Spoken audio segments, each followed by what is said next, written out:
It's 9:30, time to start day 3 of this inquiry.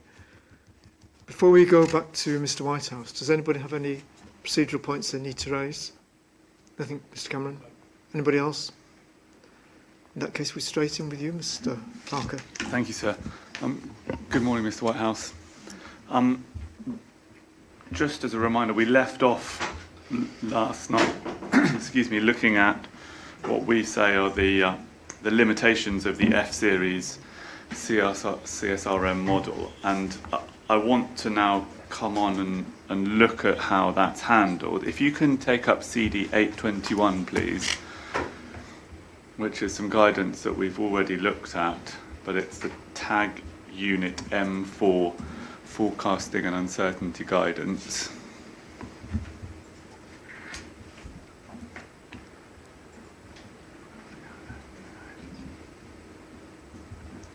Yes. And we can see from the introductory paragraphs, if we turn, for example, to paragraph 1.2.1 on PDF page 6 or internal page 3.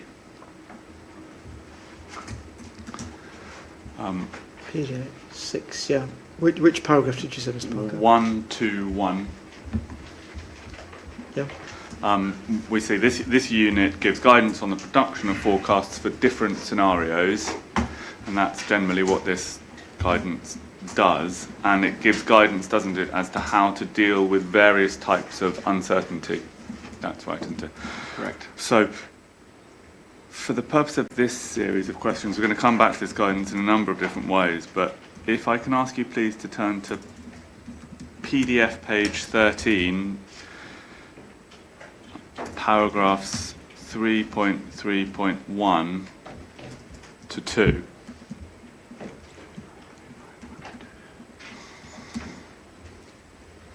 Yes. And we see there an important potential source of uncertainty to consider is any significant changes that may have occurred to trip patterns and travel behaviour. And it says unexpected and significant events, for example, the COVID-19 pandemic, will have an impact on model forecasts where travel patterns have markedly changed since the base year. And obviously, you know, our concern is about the effect of COVID-19. That's a scenario which is addressed directly by this guidance, isn't it? Yes. And we can see from paragraph 3.3.2 that the guidance provides that ideally analysts should consider rebasing their model in these situations. Now, pausing there, it's right, isn't it, that you haven't rebased the CSRM to account for a post-COVID situation? Yes. And so it is right, following this guidance, that the evidence that you produce in terms of the transport modelling is not ideal within the meaning of this guidance. Yes, correct. And then we see, however, since this can come at considerable cost and takes time to achieve, more proportionate approaches may be considered.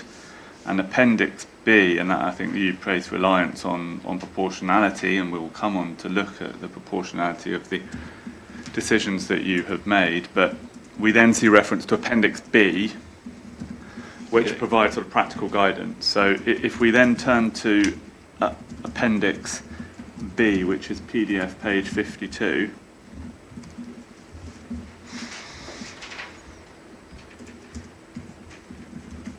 Yes. And if we start at B.1.1, this is a section of the guidance which I referred to in opening, but we can see the department telling analysts, I'm not going to read the paragraph out, but at the section it says, however, it is the department's view and recommendation that the evident suppression of travel demand as a result of COVID-19 relative to a pre-pandemic projection of demand should be appropriately represented in transport analysis. Yeah? So the department's telling you to appropriately represent post-pandemic suppression of travel demand in your transport analysis, yeah? Agree. And then the next sentence this is important, particularly in appraisal and analysis supporting transport investment decisions. So not only are you meant to do that generally, but for this scheme, since it's a transport investment in scheme, it's particularly important to do that. Yeah, that's what the guidance says. It does, but I will come back to proportionality. I know you want to come back to that. Yeah, we can come back to that in due course. But it's particularly important in a scheme of this type. Mr. Parker, I just wonder if Mr. Whitehouse has finished his answer. Sorry, did I interrupt you, Mr. Whitehouse? Well, I only wanted to make out that for those with experience doing business cases, proportionality is a central element of the approach. So I know you're being a bit dismissive of kind of what I'm responding. Not. Sorry to interrupt. I'm not in any way being dismissive, Mr. Whitehouse. I'm going to ask you about proportionality. I don't want you to, and I know that's your case, and you've said it in examination chief, and you've said it a number of times now. But I just want to take the guidance step by step. Of course. By asking you specific questions about the guidance, it in no way undermines what you want to say about other topics. It's just that my questions aren't focusing on those other topics for the moment, but they will. We'll get there. But it's right, isn't it, that what the guidance is saying here is particularly important for the scheme that the inspectors are reporting on because it relates to a transport investment decision. Yes? Yes, with significant broader economic impacts.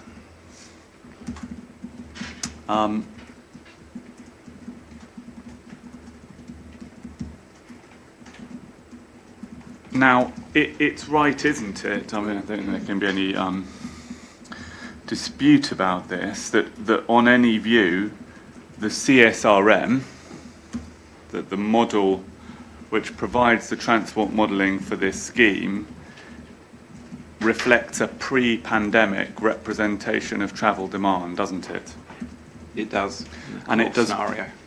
Sorry. In the core scenario, yes. Well, when you say the core scenario, any analysis based on the CSRM model, and I know you've done some sensitivity testing, we're going to come on to that, but in terms of the CSRM modelling, the transport modelling which has been done.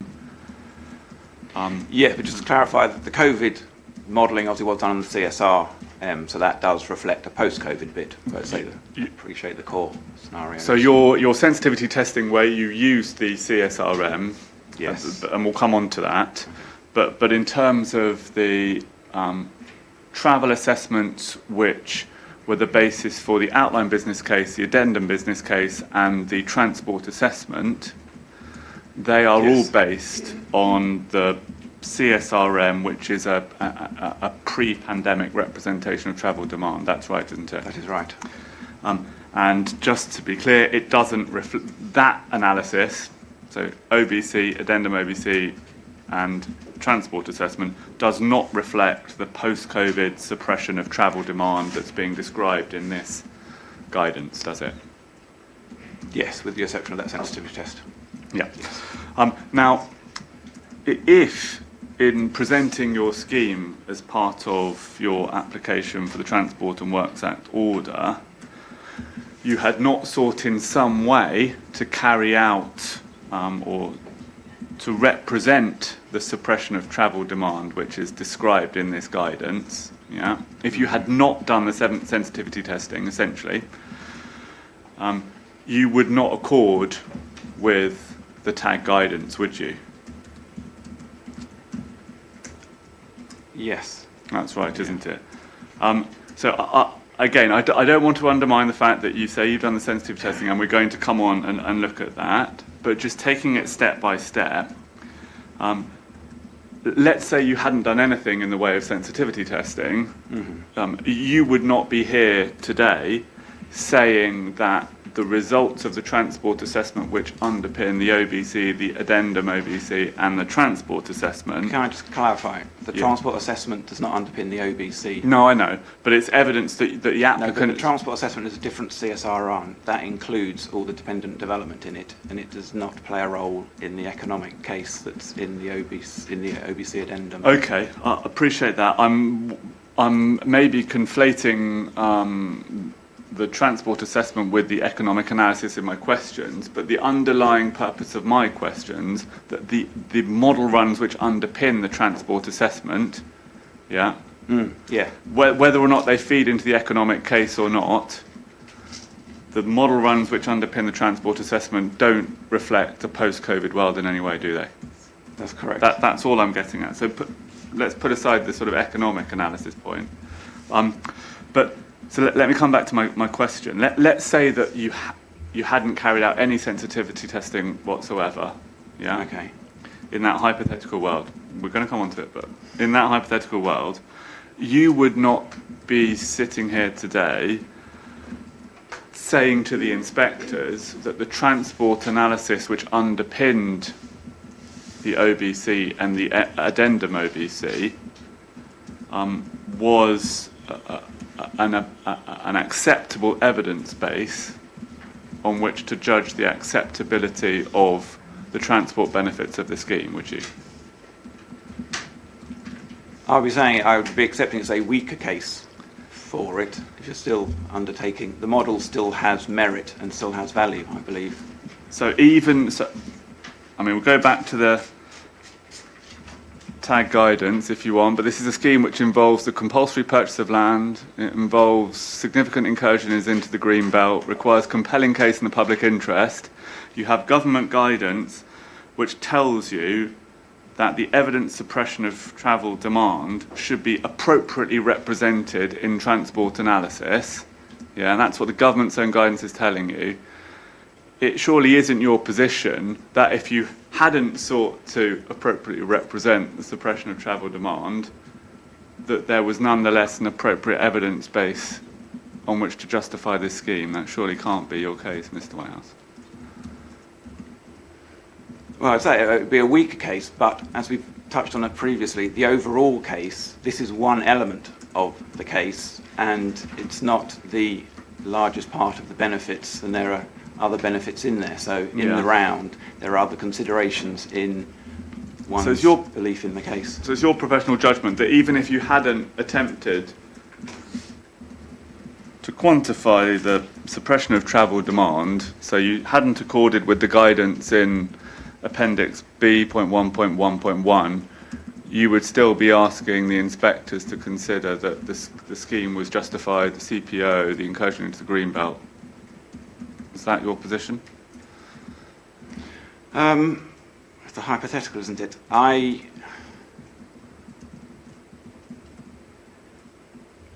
not sure what more I can say. I can say it would be a weaker position, but in the proportionality, the wider case, there are strong elements of that. So I don't think this, of its own, undermines the whole case for the scheme. Okay. It is a hypothetical, but the reason why it's important is because we say that in order to justify your reliance upon the CSRM, you are dependent on the sensitivity testing that you carried out, because otherwise you don't comply with the tag unit M4 guidance. And the point of this questioning is to emphasise the importance of that sensitivity testing to demonstrating that you comply with the government's own guidance on the appraisal of transport schemes, yeah? Okay. Yeah, I mean, it's do you accept it's to do sensitivity tests. Yeah. Do you accept that sensitivity testing that you have carried out is fundamental to your justification for the transport-related benefits, at the least, of the scheme? For the transport benefits for the scheme. I suppose I'll probably say fundamental again. It's one of the considerations. There are multiple considerations in drawing the conclusions. Okay.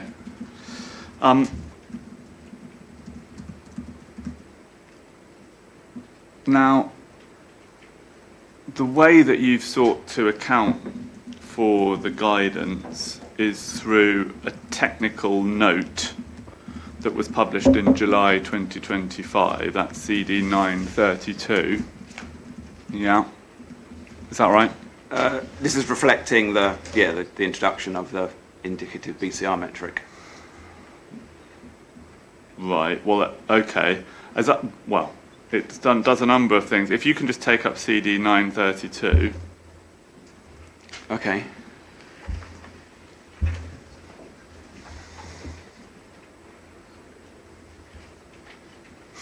Have you got that? Got a hard copy, I think. Okay, that's great. Now, this document refers to the value for money framework in May 2025, but if we look on page 5 of the document, we see a heading effective COVID-19 on transport demand modelling forecasts.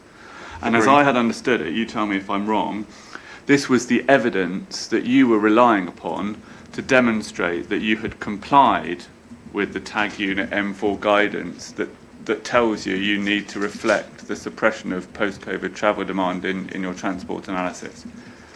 Am I right about that, or is there some other analysis that you rely on to demonstrate compliance with that tag M4 guidance? Well, I believe all of our modelling approach has been developed in line with this. This is a sensitivity test related to the specific COVID element of it, but other testing taken for other elements. Again, Miss White, my questions, I hope it's abundantly clear to you. My questions for the moment are about how one accounts for COVID-19, yeah? This is how we have, yes, reflected. Yeah, that's what I thought. So this is the evidence that you are relying upon to demonstrate that you have complied with the government's guidance as set out in tag unit M4 as to the way that you should account for the effects of COVID-19, yeah? For COVID, yes, okay. Yeah, and you're not relying on any other analysis, as far as I've been able to tell in the evidence base. This is the analysis, CD 932, paragraph 18 onwards. That's what you say is your response to the tag unit M4 guidance on COVID-19, yeah? Yes.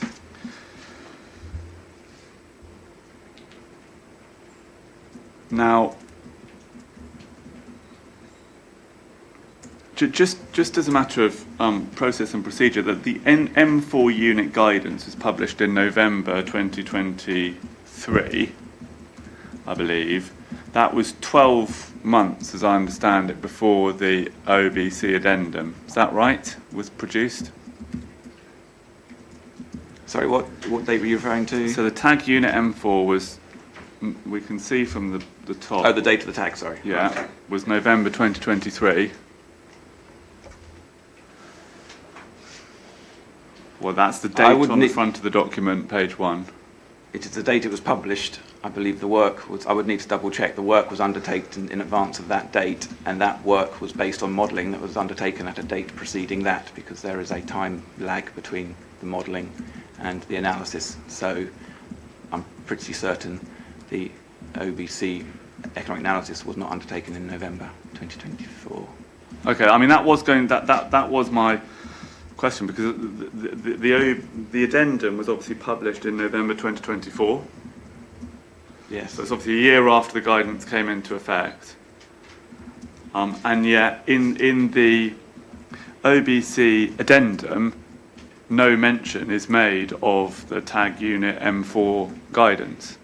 Is that right, as a matter of fact? I couldn't find any reference to it.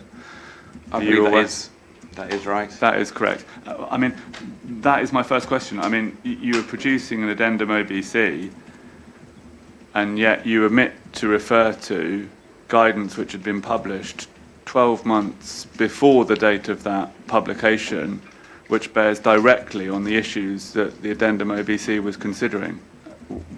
Why was that?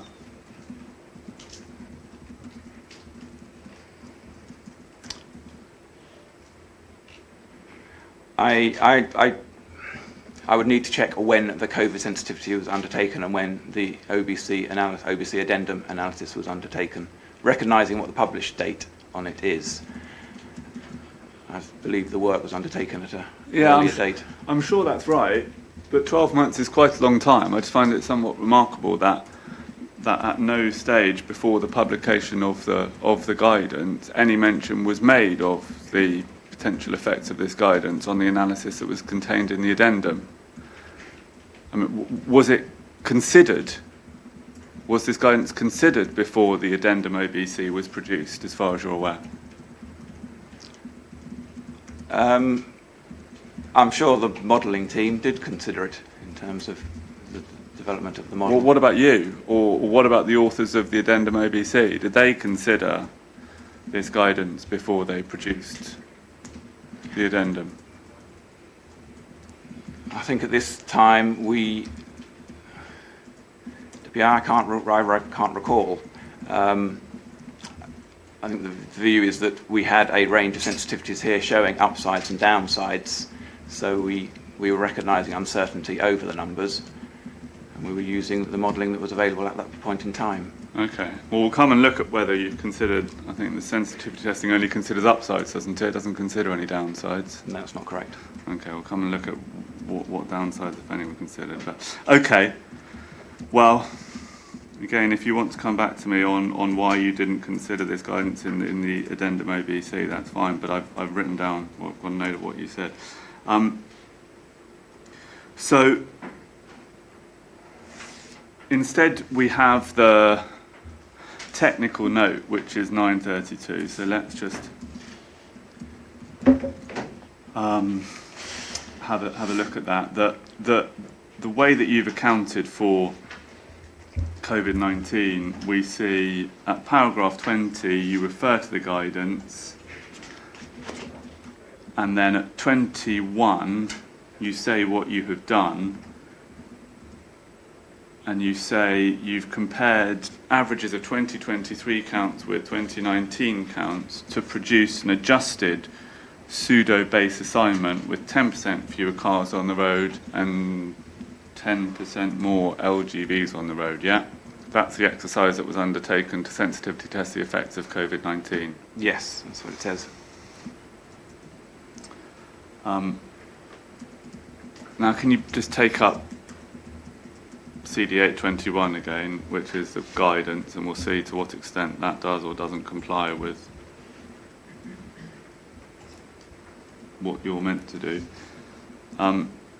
So if we go back to the practical guidance, which is Appendix B, B.2, the tag approach, which sets out practical guidance, yeah? So you've got that's page 52 yes, of the PDF. Yeah. Yeah. And we see B.2.2 again emphasises the potential effect of COVID-19, and about halfway through that paragraph it says to account for COVID-19 related changes, trip matrices based before the beginning of the pandemic should ideally be rebased. And again, we've made the point that that wasn't done. No. Mm-hmm. We've made that point.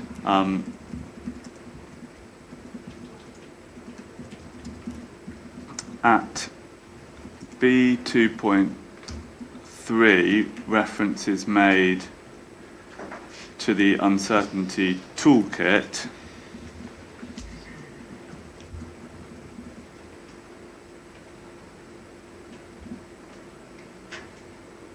And again, it makes clear halfway down the paragraph, sensitivity tests or scenarios will remain important and prudent to test the further potential for change, including long-term impacts, in line with the uncertainty toolkit, and this may be particularly relevant for certain modes, yeah? Yep. And when it's talking about modes, it's talking about modes of transport. We're here talking about a bus scheme, and so what the guidance is saying is that it may be particularly important, bearing in mind the fact that this is a bus scheme, that you may need to account for factors which particularly affect bus travel. Yeah? Yeah.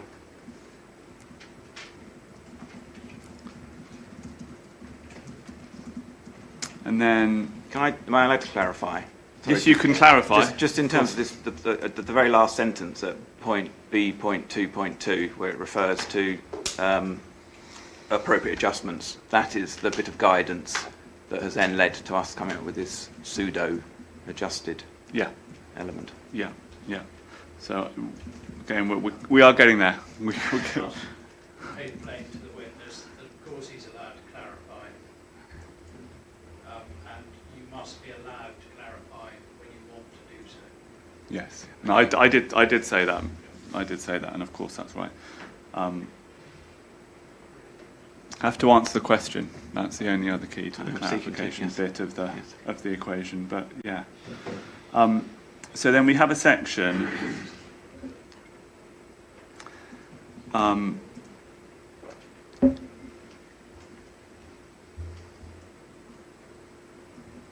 B.3, which I think is where you want to get to, proportionate accounting for COVID-19 in prior calibrated models, which is on page 53, PDF 53. Yes, yeah. I mean, well, my point is that, as you said, there's an ideal solution here in terms of rebasing, but it also offers other options, and we use one of the other options. Yeah. And again, I'm going to ask you some questions about the factors that feed into proportionality of certain decisions, but I just want to look at what the guidance is actually telling us for the moment. So it says the rebasing of models takes time and resources, and at the bottom of 3.1 it says the department accepts in many circumstances a practical course of action is to make proportionate and transparent adjustments.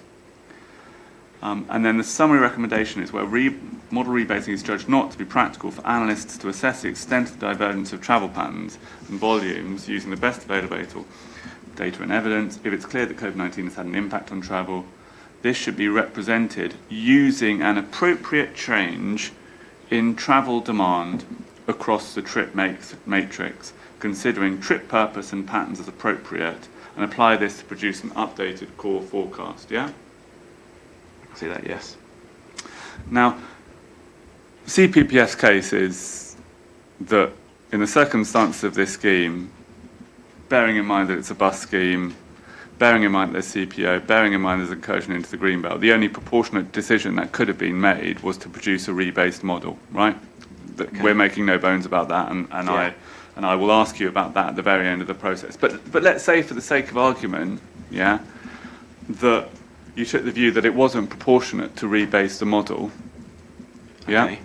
What the guidance is then telling you to do, this is B.3.2, is to reflect in your assessment an appropriate change in travel demand across the trip matrix. Yeah.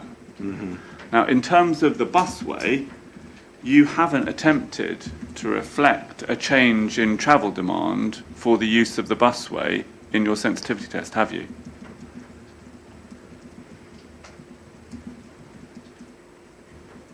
That may be correct, yes. Well, that's mealy mouthed, I'm afraid, Ms. White. That's right, isn't it? As a matter of fact, you have not attempted to reflect the change in travel demand for the scheme.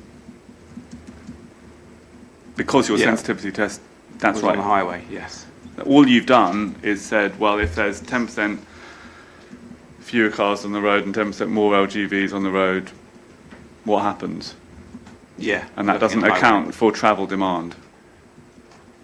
For that bus forecast, I now accept that, yes. So even in a world in which you can justify your decision not to rebase the model, even then you're not following the guidance at B.3.2, are you?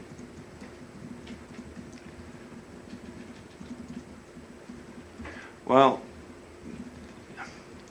the scheme is more than just the bus demand.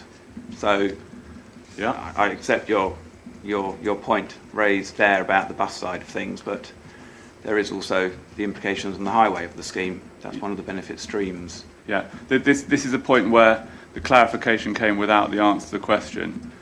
So I'm going to emphasise the importance of answering the question. In failing to account for the change in travel demand, you are not according with the guidance, are you? I don't fully agree with that, because travel demand is both a highway and a bus element of it. Yeah, but in the case of a bus scheme, where the travel user benefits depend to a large degree on a forecast of the number of people who are actually going to travel by bus. When we said over 9,000 of those are new to mode, hence not existing bus demand. Yeah, even taking all of that into account, Mr. Whitehouse, the effects of COVID-19 on the numbers of people who are likely to use the bus, yeah, is a change which is likely to affect travel demand for the busway, isn't it? Yes. Yes, COVID and has an effect. you have not reflected that in the sensitivity testing, and you have therefore not accorded with this guidance, have you? Okay. What's the answer? What's the answer to the question? That's right. What I have just said is right, isn't it?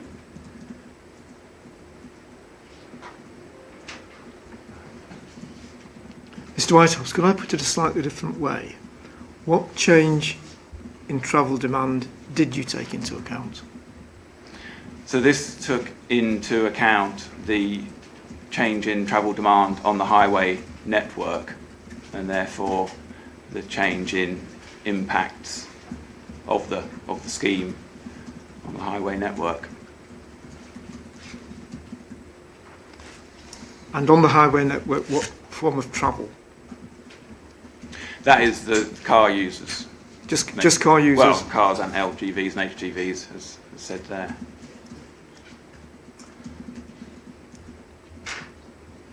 And I mean, clearly on the existing highway network, that's used by buses now, but Yes, the buses are coded on the highway network, so that the impact they have on it is included, but as pointed out, the demand is separately calculated. right. So even buses remaining on the highway network were not taken into account. It's cars. No, LGV. the highway network will. So the effect on the effect of the buses on the highway network is taken account of. So through the highway all model. travel on the existing highway network. Yes, existing highway network, but I think the point is saying here that there wasn't a new forecast for the busway services. Yes. Thank you. But then we go, I mean, B.3.3, we see the analyst should aim to adjust their model to appropriately forecast travel demand. And again, I'm sorry, Mr. White, I'll keep pressing this point. When we're talking about travel demand for the scheme, we are talking about the number of people that are likely to use the busway by travelling on the bus, aren't we? Yes, the scheme, demand for the scheme, yes. Yeah. And your sensitivity testing did not aim to adjust the CSRM model to account for the change in travel demand for the scheme, did it? Correct.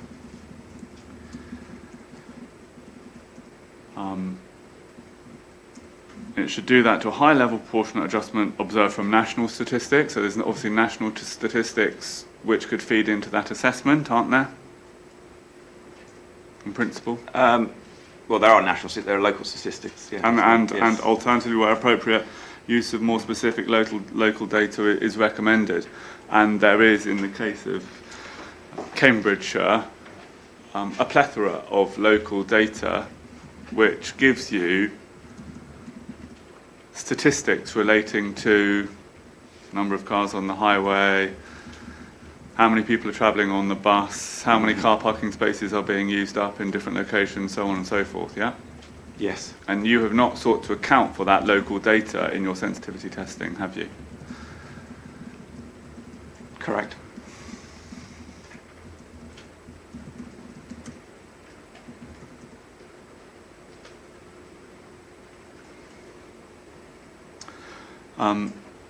Then B.3.4, we've got sort of three headline alternatives in bold on page PDF 54. Yeah. Yes. And I think so. We can sort of read through them in our heads, but the first one is essentially creation of a new rebased year. Yeah. The second is making sort of bespoke adjustments to the forecast year based on the existing model, yeah. And then the third is apply the adjustment globally to model results as a post-model adjustment. I think that's what you've done. Yes. Yeah. By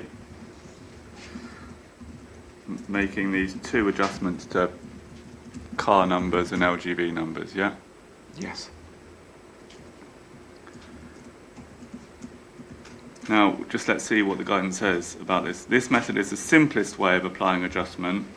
However, as well as including all the issues with the previous methods, we can go back and read what all of those were, it also presents the most risk to model results and appraisal. That's because applying adjustments to model results means that the model is effectively not used to change in travel plans reflecting the changed conditions, yeah? So already we know that as a consequence of you adopting the sort of third post-model adjustment way of accounting for post-COVID, that the guidance tells us that your analysis does not reflect the changed conditions in a post-COVID world, yeah?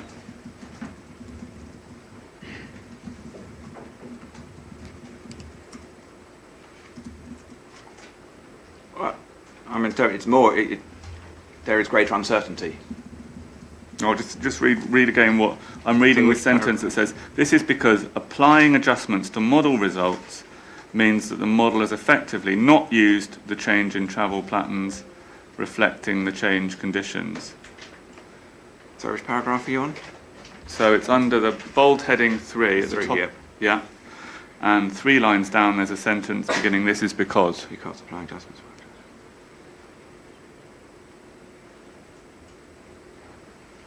So yes, sorry, your question was? So your assessment hasn't used the change in travel patterns to reflect the changed conditions post-COVID, has it? That's correct. And then we see this method should only therefore, sorry, this is a few lines down, so I don't know, 8 lines down or something like that, 4 lines up, 5 lines up from the bottom, there's a sentence beginning, this method.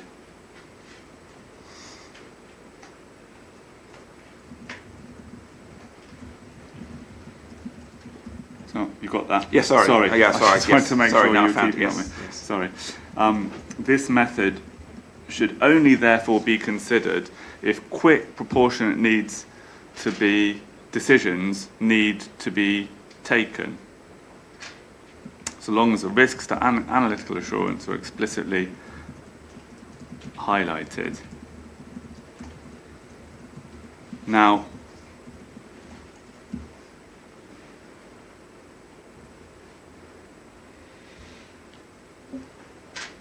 obviously, bearing in mind this is a scheme which involves CPO, incursions into the greenbelt, all of the rest of it, I mean, this is not a situation in which a quick decision needed to be taken, was it?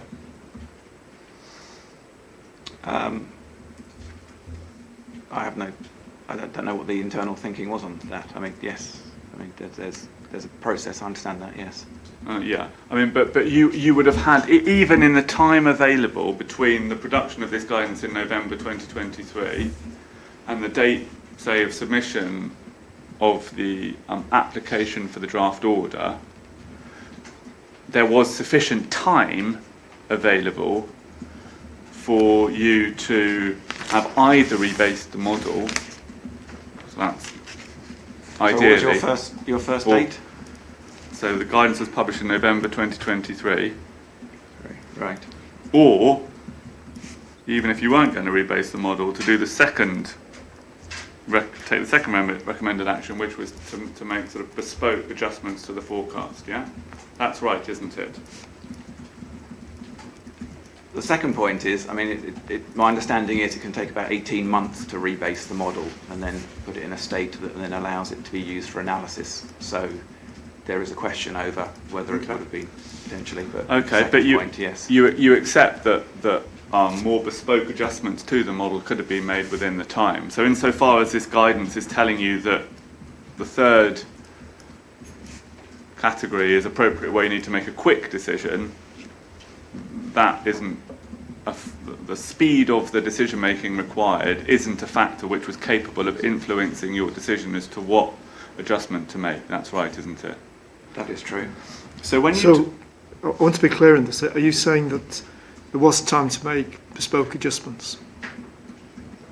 That sounds reasonable, yes. So when you talk about proportionality, Mr. Whitehouse, what are you talking about? The cost? No, Of- well, the cost is a consideration, but as you've shown through here, there is a standalone DFT guidance on proportionate update approach. And one of the central considerations there is the influence of the impact on the decision. And as we discussed yesterday, the value of the transport benefits is only a small part of it. And in fact, one could exclude all of the benefits generated through the CSRM model and still have a PCR of 1.5 to 1 for the scheme. So refinements and adjustments to the modelling benefits are proportionately deemed not to change the overall likely decision. Yeah, okay, so that's what I think we're going to. Your position ultimately is that it really doesn't matter whether a person who gets on the bus at Cambourne is going to see any journey time savings whatsoever by comparison with the existing situation, because in economic terms, the benefits of this scheme depend on the land value uplift that's delivered by the dependent housing development. That's what you're saying. I'm not saying it doesn't matter, because the scheme is seeking to address, the scheme objectives are seeking to address congestion and so on. So it's wrong to say the scheme doesn't, or we don't consider benefits to users. Well, exactly. Care about them. But that's what I'd understood from your previous answer, was that because this scheme would deliver a BCR of 1.5, irrespective of the transport user benefits, that justified your decision not to make more bespoke amendments to the model, because they wouldn't make any difference to the economic analysis. That's what your previous answer was, yeah? That is the previous answer. The Yeah. conclusions aren't different, but it's wrong then to say that we don't care about the transport benefits. Well, if those transport user benefits were material and were important and you care about them, yeah, then there is no justification for having failed to carry out the more bespoke approach, because there was time to do so. I disagree, because we followed the proportionate update process. Well, you can't have it both ways, Mr. Whitehouse. Either the results. I am. Well, either the results matter, whether to the economic analysis or to the understanding for the inspectors and ultimately the Secretary of State of whether there are in fact going to be any transport-related benefits associated with this scheme. And if that's the case, well, you should have done the bespoke modelling because there was time to do so, yeah? Or they don't matter, in which case you can justify your decision not to do so on the basis that the degree, if any, of those benefits is immaterial to the decision that the Secretary of State needs to make. Which of those two is it? It's not that. That's not binary. I don't agree with your conclusion. The modelling showed there are transport benefits. The effect of COVID has highlighted that there is uncertainty over the quantum of those benefits. But I think there is still a belief that there are benefits there, and those will be quantified at the next stage if we get through to that. Now,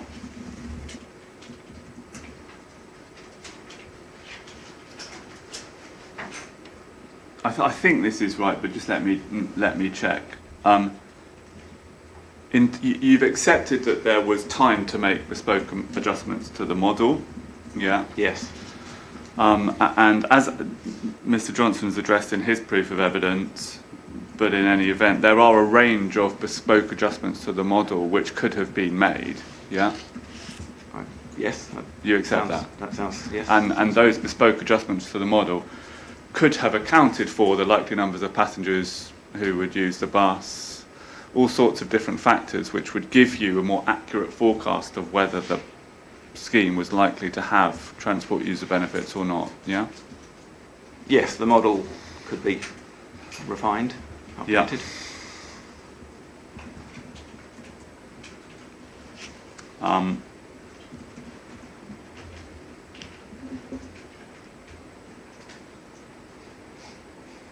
Now, Mr. Lee has produced his own survey data in his proof of evidence about delays on current bus services, travelling into and out of Cambridge, and I don't see that you or anyone else on behalf of them, well, let me just ask you, because you're not here to speak for anyone else, you haven't sought to challenge any of the evidence that he's put in that respect, have you? I haven't sort of challenged it, I haven't reviewed it. Fine.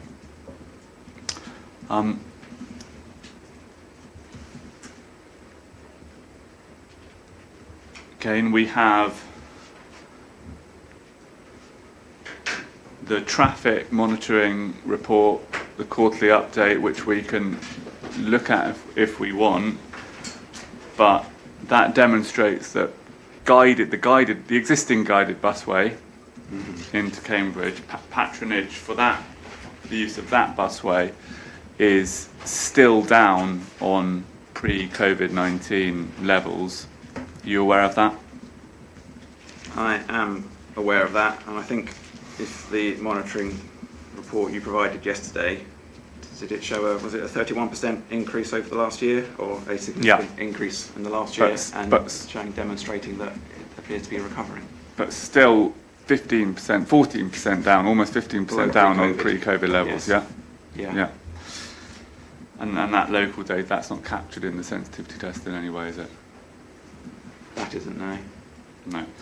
Now I just want to understand your position as a sense check, and to make sure that we are on the same page in terms of the likely number of people, the people forecast to use the busway. Can you just, I think it's easiest to do it by the document, CD 12102.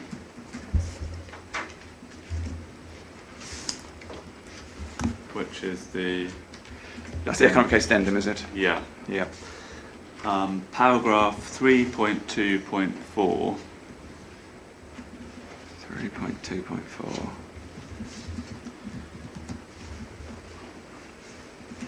Yes. This.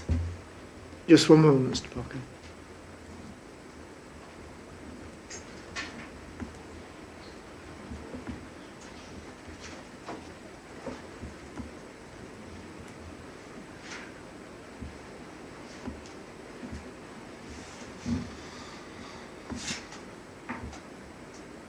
Which paragraph are we going to? 3.2.4, which is PDF page 7.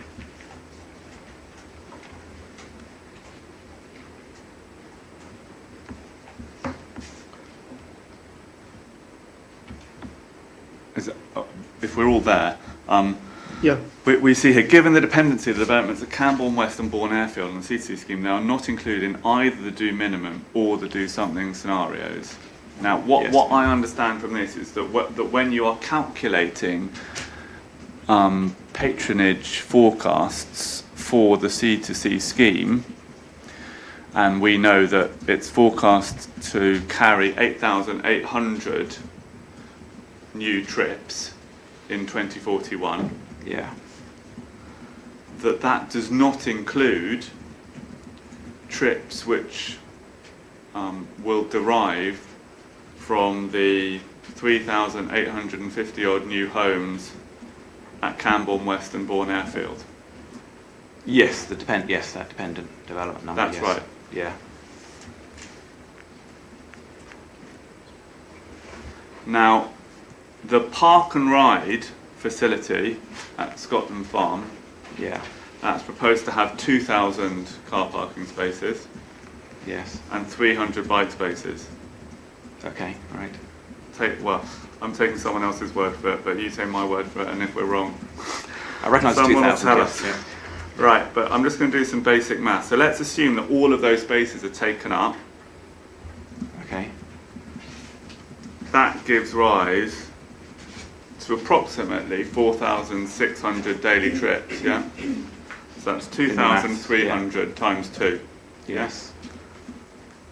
You exclude the trips from the new housing development at Cambourne West and Bourne Airfield because they're not included in this analysis, yeah? Yes. That leaves 4,200 additional trips from I can follow your maths. other locations, other places, forecast in 2041. Just as a sense check, that is on any view an ambitious forecast for passenger numbers in 2041. Given that, I think the inferred baseline at opening will be 1,500 trips a day. Do you accept that? That the forecast trips are clearly an ambitious forecast? Sorry, I don't recognise the 1,500, but the demand is based on, as you say, the amount of, not including the dependent housing growth, but it does reflect future housing growth as captured in the local plan. So there is considerable sort of population growth anywhere that's going to support potential bus use. And then there is the degree of the attractiveness of a segregated busway and increased frequency. So you are expecting a good result. Yeah. But all of that, of course, any meaningful evidence-based assessment of those likely benefits depends on you having an adequate evidence base to test them, doesn't it, Mr. Whitehouse? Yes, it reflects the inputs. Okay. I'm not going to go around all the reasons why we say that isn't here. That's a point for submissions. Okay, I want to move on now. East-West Rail. Okay. Next topic.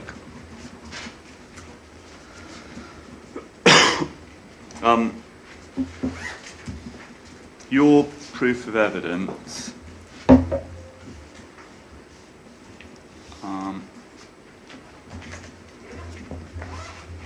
at paragraph 3.2.9 to start with, please.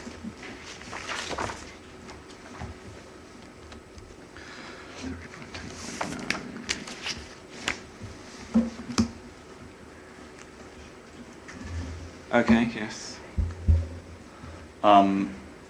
You say transport benefits will accrue through the wider integration of the scheme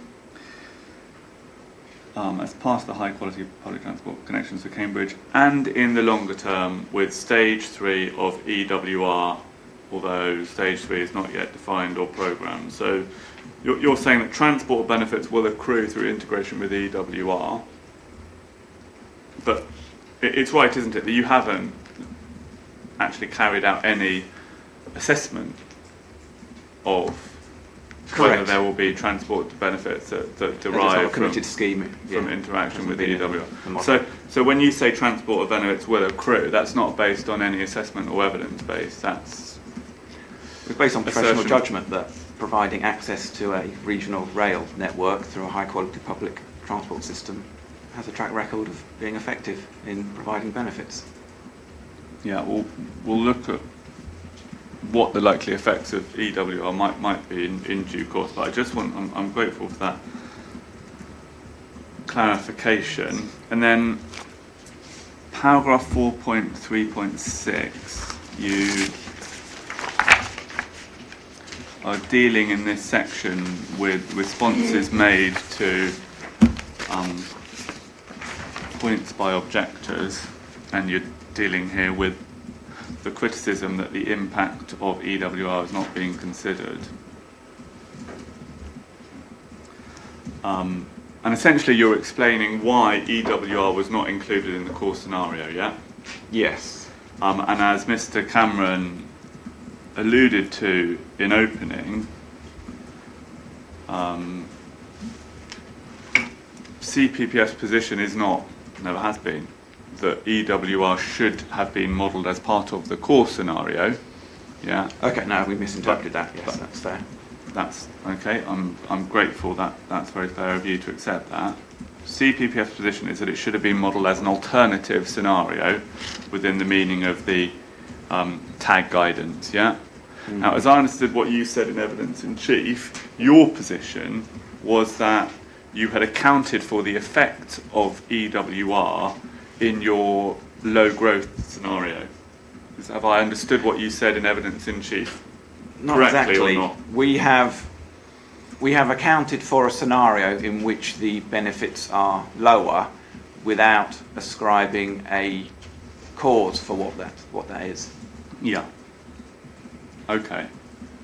So you accept that you haven't accounted for the specific effects of EWR that may arise through the introduction of the scheme in your uncertainty testing? Yes. Okay, I'm afraid we're going to take up the tag guidance again, so CD 821.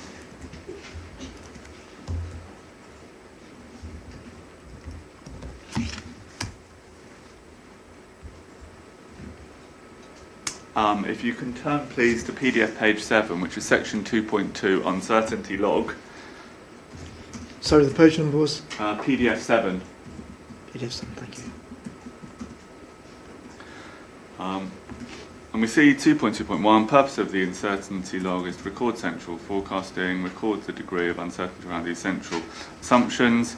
And it says 2.2.2, when there is no quantitative information about the certainty of an input assumption, the categorization set out in Appendix A, Table A2 can be used to inform whether the assumption should be included in the core or an alternative scenario. Yeah? Yeah. So we'll look at Table A2 in a minute, but if you just scroll down to 2.2.12 on PDF page 9, we see a bold heading local uncertainty. I see that, yes. Yeah, and it says local uncertainty typically depends on whether developments or other planned transport schemes go ahead in the vicinity of the scheme being built. Yeah. Yeah. And it says when transport schemes are evaluated after opening, the evaluation results often suggest that benefits can be extremely sensitive to local sources of uncertainty. So careful consideration is essential. Yeah. Yes. And so the uncertainty log should highlight all sources of uncertainty that are likely to affect the traffic, patronage, revenues and delivery of scheme benefits. Yes. This may include planned land use developments and transport schemes. Sources that have an individually minor effect may need to be included, as their cumulative effect may be a material consideration in the appraisal. Yeah? Yeah. Now, you haven't referred in the uncertainty log, as far as I understand it, to EWR at all. Is that right? Okay, I don't know what's in there off the top of my head, but okay.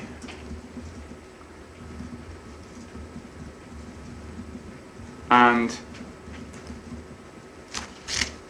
okay, right, I'll come on to that in a minute. And I just want to deal with this high growth and low growth point. So section 4 then, if you scroll down, PDF page 13, section 4, it says defining alternative scenarios. Yes. And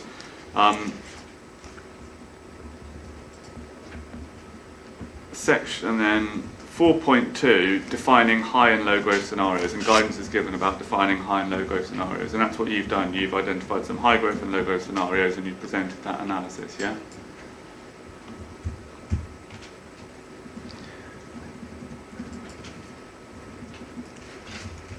I would have to check. We have done an upside and a downside growth. I would have to double check what the specification of that was. Okay.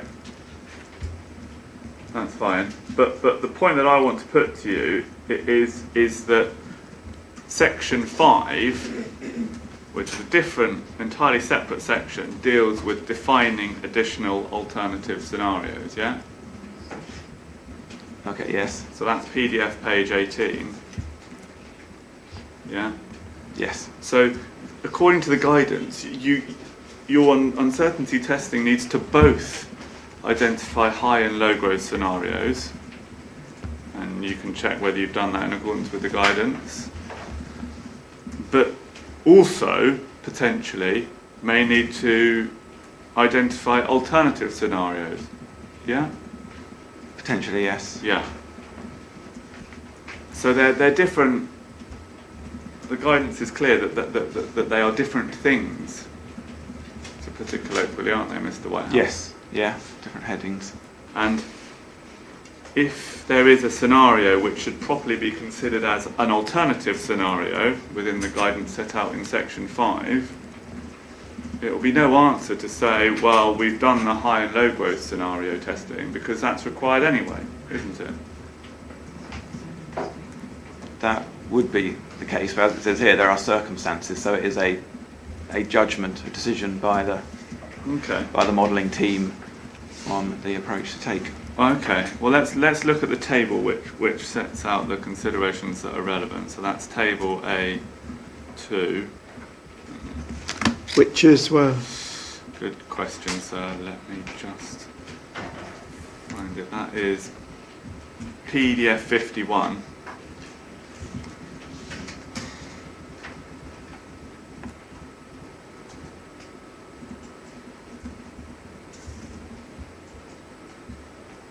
Yeah. Now, just pausing in terms of the assessment, Ms. Wise, there's nothing in your proof or any of the other application materials to give any insight into the analyst's thinking in deciding whether or not to run an alternative scenario involving East-West Rail, is there? I believe that. I believe that. That's right as a matter of fact, isn't it? I mean, would that have been your decision personally, or would that have been a decision that another member of your team or some other team would have taken? It's not my personal decision on what was submitted. No. Right, so insofar as you're giving evidence to the inspectors now, you're not able to speak to why at the time the decision was taken not to include East-West Rail as an alternative scenario. I just don't want to be unfair to you. Yeah, I mean, we can probably come back on that. Well, I mean, this point has consistently been raised. I think your opportunity to produce evidence on that may have passed, but that's not relevant for the questions that I want to ask you. So when I ask you questions about the appropriateness or not of including EWR as an alternative scenario, the only evidence that you can give is your professional judgment as to whether it would or wouldn't be appropriate. You're not giving evidence as to why, as a matter of fact, it was or wasn't included. That's right, isn't it? I was not in the room at that point, but I've given my on the proportionality side of things. Sorry, Mr. Whitehouse, I'm now getting confused. I'm somewhat confused in my understanding of the process here. Were you involved in the decision making at the time that these documents were produced as to whether or not to conduct an alternative scenario involving EWR? I was involved in the production of the business case and therefore the decisions over what we were reporting and the. Did you sorry, I interrupted you. No. I mean, did you personally have any involvement in the decision whether or not to include EWR as an alternative scenario or not? Was any thought given to it by yourself at the time that these documents were produced? Discussions about EWR have been had, and deciding that in a proportionate approach was not to include it at this time, and given, as we say, it's not in the core scenario, so we all agree on, but we've decided not to do a sensitivity on it. I know that. So your evidence to the inspectors is that, as a matter of fact, you gave active consideration to whether or not to include EWR as an alternative scenario within the meaning of this guidance.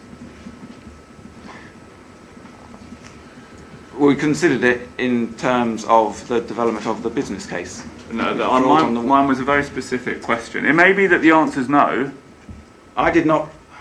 I didn't review this guidance at that point to determine whether or not to include it as an alternative based scenario on this guidance. Yeah. So the evidence before this inquiry, as matters stand, is that the applicant didn't give any active consideration to whether to include East-West Rail as an alternative scenario within the meaning of this guidance. That's right, isn't it? No, the wider team has considered Okay. East-West Rail. Yeah, it's not about whether you've considered East-West Rail, it's about whether you've applied this guidance and taken an explicit decision by reference to this guidance as to whether to include East-West Rail as an alternative scenario. That's the question. Do you understand that? I understand the question, but Yeah. I don't feel I can answer that question. Because you don't have any knowledge either way? Yes. Right. I don't So, know. so I'm right, aren't I, that there is no evidence of this before this inquiry that the applicant gave active consideration to whether or not to include East-West Rail as an alternative scenario by reference to this guidance? Yes. Right. Let's look at table A2.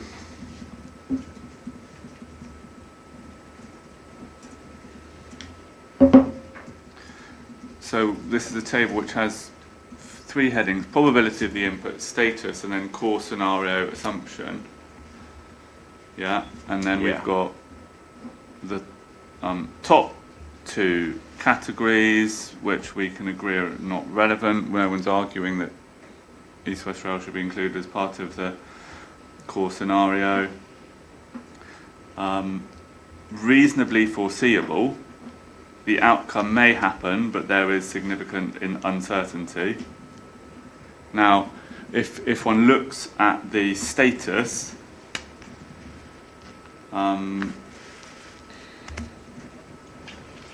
column and looks at those bullet points, we see final one, for example, or a committed policy goal subject to tests whose outcomes are subject to significant uncertainty. I mean, East-West Rail would fall into this category, wouldn't it? I think so, yes. Yeah, so that then says these should be excluded from the core scenario but may form part of the alternative scenarios, yeah? Yes. Yeah. And then it's worth, before we move away from this table, it's worth pausing to note that there is a further category of uncertainty below reasonably foreseeable, which we're not in, but which is hypothetical, yeah? Mm-hmm. And we see even for hypothetical scenarios in the final column, these may form part of the alternative scenarios, yeah? Yes. So it So- says it may form. Yeah.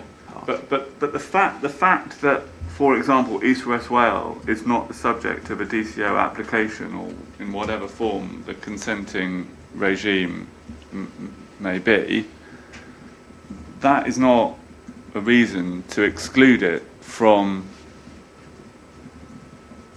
it being an alternative scenario, is it? No, it's not a reason, but as it says there, it may form it. It doesn't say it must, so Yeah. Yeah. that's sort of But- a but- judgment made. Yeah, fine, but the only reason so far that you've put for not including East-West Rail within the alternative scenario is that at the moment Mr. Cameron referred to there not being a DCO application, and you say, well, there's uncertainty in terms of its delivery. Yeah, but that's the evidence that you've given so far. And the point I'm putting to you is uncertainty in terms of delivery is not a reason for excluding it from the assessment of alternative scenarios, is it? No, it's not. No. So the reasons that you've given for excluding East-West Rail are not good reasons, are they, Mr. Whitehouse?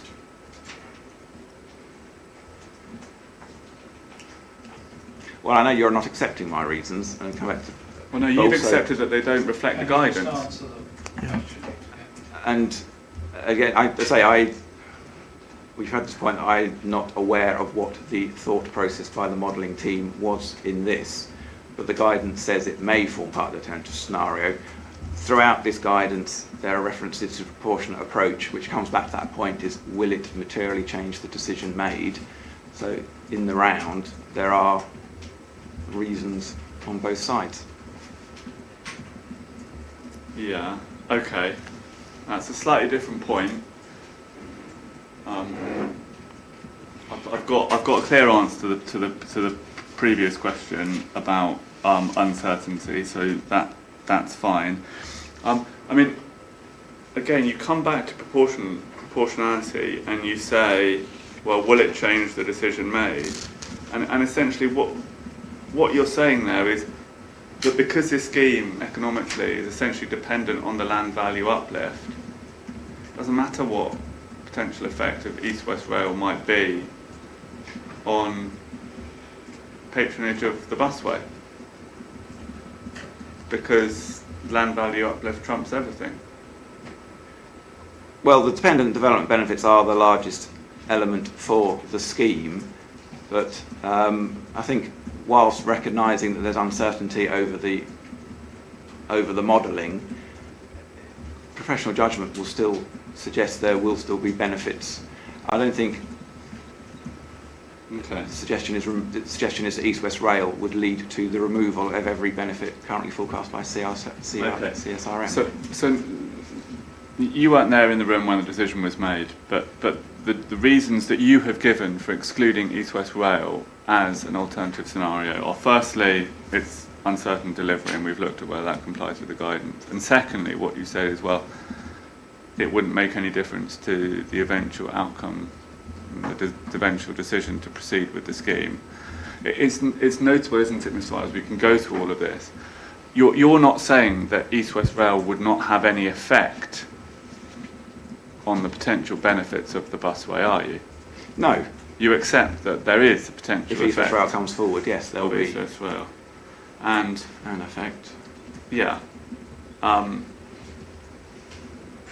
Now, and that potential effect, for example, might include the fact that anyone who lives in Cambourne, for example, who was travelling either to the biomedical campus or CB1 business district, would be far more likely to travel one stop on an East-West Rail train to Cambridge South Station, I hope I've got that geography right, than they would be to take the busway. That's right, isn't it? That sounds reasonable, yes. Yeah. And that is potentially a significant number of people who might otherwise use the busway who will instead be using East-West Rail. Yeah? Yeah, I don't know about significant, but yes, there'll be a number of people. Well, it will be significant. I mean, you're forecasting, saying 3,850 new dwellings at Bourne Airfield and Cambourne are going to be dependent on the scheme.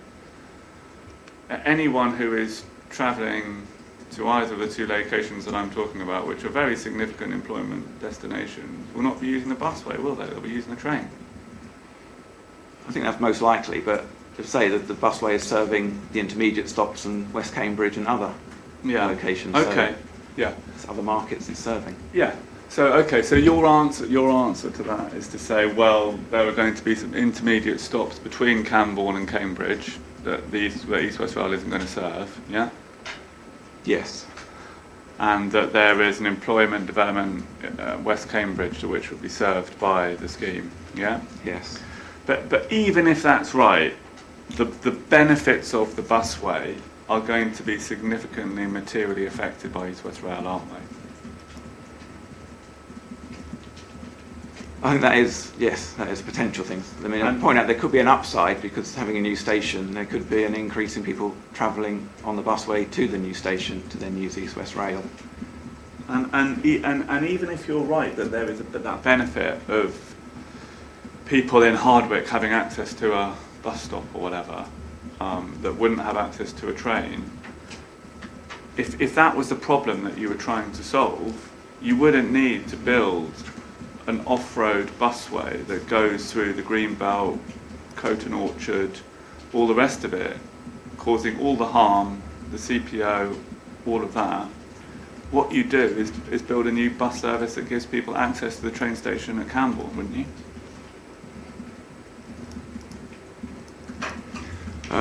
Well, I think the busway is doing more than that. I'm not qualified to start talking about green belt and those other elements that the wider inquiry will address. Okay. Mr. Cambourne, sorry to interrupt. You're just over your initial 2-hour estimate. Could you give me an idea how much longer you need? I think in reality I'm going to say another hour. I know that's more than I'd already suggested, but I'm definitely going to catch up with other witnesses. Well, I hope so, because we're relatively tight for time overall on the programme. Yeah. Okay, well, if you do need that additional time this morning, Can I get some more, please? I will be looking for a break round about 11 o'clock. Understood. I mean, look, you've accepted that East West Rail has a potentially significant effect on the benefits of the busway, and On the transport benefits of the busway? Yeah, transport benefits of the busway. Now, even if the economic case for the scheme depends on LVU, it isn't justifiable, is it, not to have modelled a scenario as an alternative involving East West Rail to enable the potential effect of East West Rail on the benefits of the transport benefits of the scheme to have been assessed, is it?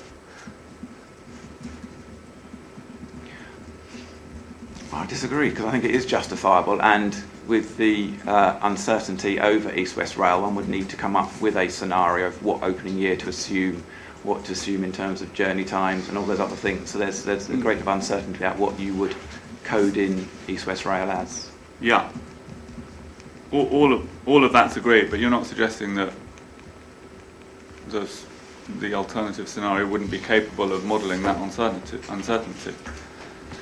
I'm not denying that it would be possible to run an alternative scenario with East West Rail, yes. Right. Okay. I want to move on to the cycle track. I can be relatively brief on this. You've referred, this is references 3.2.10 to active travel benefits.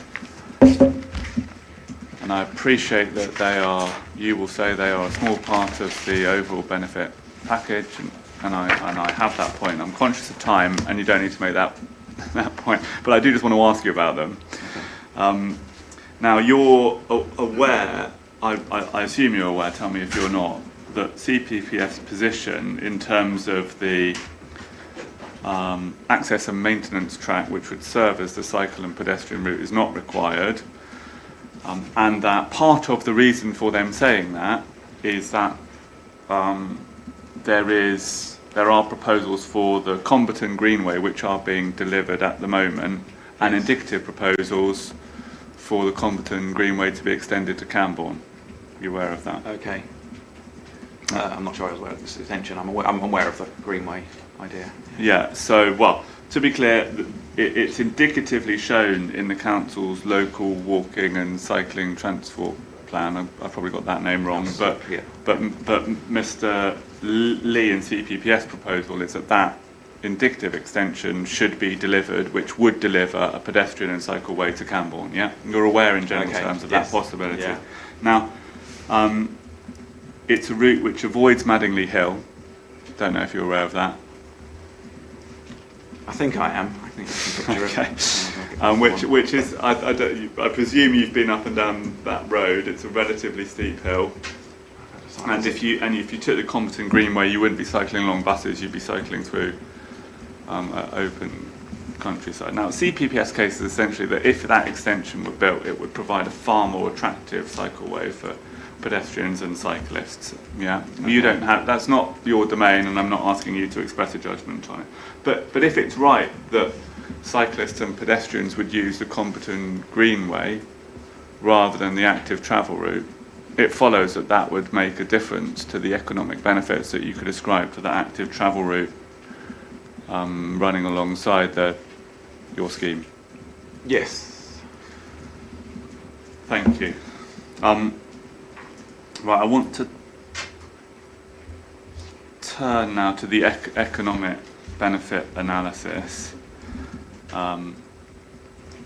which is an issue that we sort of skirted around you've referred to, because of course, in terms of your analysis, by far the most significant economic benefit that you claim for the scheme is the land value uplift, yeah? Yes.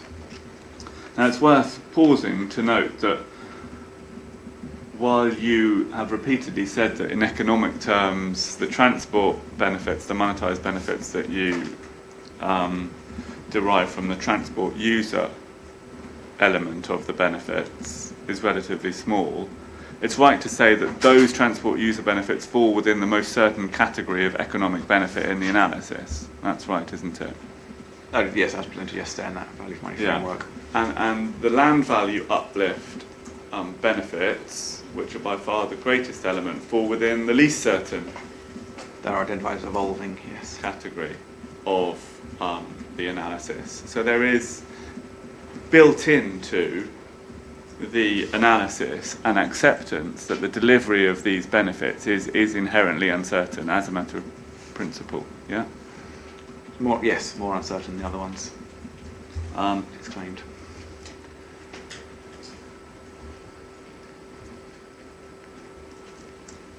Now,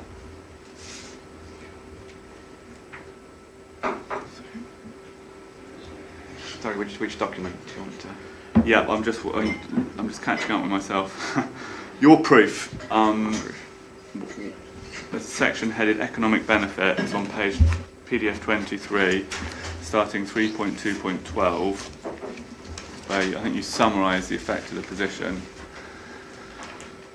and then you say 3.2.13. You say the scheme will unlock the delivery of a total of 850 new homes at Cambourne West and 3,000 new homes at Bourne Airfield, a total of 3,850, dependent on the delivery of the C2C, yeah? Yeah. Now that benefit that you ascribe to those homes is essentially deriving or monetising the increase in value of a house that is developed as a result of the delivery of the scheme, yeah? The house price increase. It's the increase of the land, and in simple terms, it's the increased value that you get from land which has housing on it compared to land that has agriculture. The proxy for the analysis is the house price on the land. Or, square footage, yes. Yeah, price. but what drives it is the house, an estimate of the likely house cost of the house. Yes. What someone who went on Rightmove would pay for the house in 2041, yeah? Yes. And that's how the analysis is conducted. Okay, so Cambourne West, firstly. Now, Cambourne West refers to a housing site. It's outline permission for 2,350 homes, and that was granted in 2017. And in your proof, you refer to the economic case addendum to explain why these dwellings are dependent on the scheme. So if we can just take out CD 12102, and it's paragraph 4.4.19. Hang on. 4 point. Sorry, what paragraph reference again, please? 4.4.19. I'm afraid we're on a bit of a paper chase again here, Miss Whitehouse. I'm going to blame you for that rather than me, but Apologies.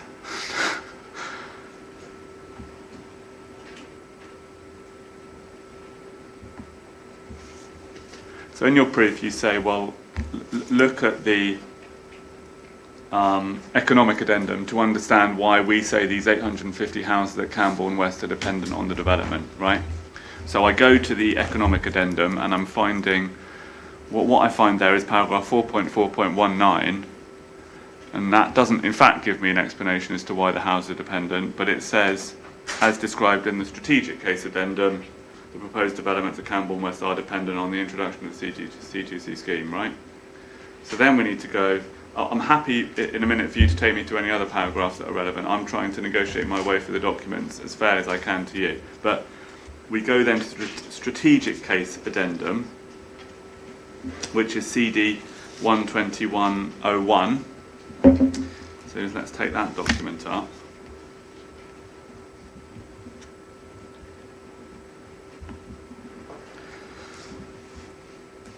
And PDF 45, which, as far as I'm able to ascertain, and Mr. Cameron and Mr. Henderson will no doubt point you to other parts of the document which are relevant. Insofar as the strategic case addendum addresses Cambourne West, it's in section 7.4 on PDF page 45. So I was going to the wrong. I mean, I can tell you where the ultimate end point is, but I have to go through the paper chase. Well, unfortunately, much useful as it would have been to have you sitting next to me when I was preparing for this inquiry, for obvious reasons you weren't there. So I was relying on what the document said, and this is where the documents tell you to go. So I'm looking at PDF page 46, Cambourne West.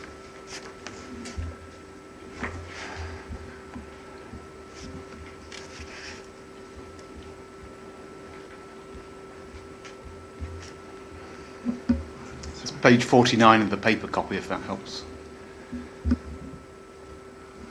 In two minds, sorry, go with the paper copy, Ola, thank you. Ola. Sorry, yes, I'm working from PDF page numbers because I thought you were electronic. Both. So yes. Yeah, you've got, so we're to be fair to you, we're in the section update on development projects, which is in 7.4, and then the heading Cambourne West, page 49, 7.4.3, yeah? Yeah. And as far as I can tell, there's no explanation there as to why 850 dwellings at Cambourne West are said to be dependent upon the delivery of the scheme.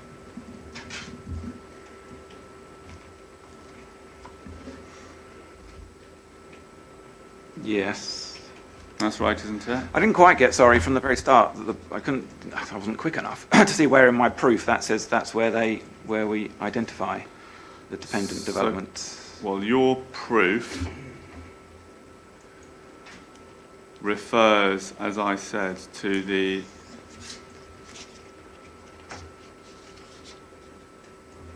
economic case addendum.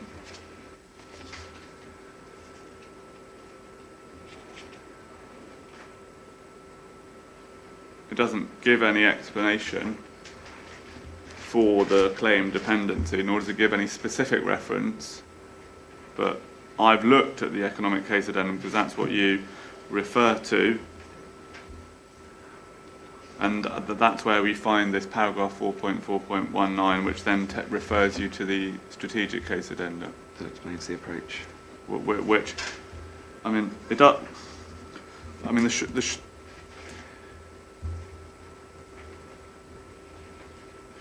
short answer is the approach in the addendum is based on the approach in the OBC, which is set out in the appendix, strategic economic narrative to the OBC. Yeah, but where do you explain why 850 of these dwellings at Cambourne West are dependent on the scheme? Well, is that the OBC? The OBC addendum sets out the approach for the dependent development. Yeah, okay, well let's look at that then. So it's CD 120.16, which is Appendix J of the outline business case, PDF 68. CD 1, 120.16.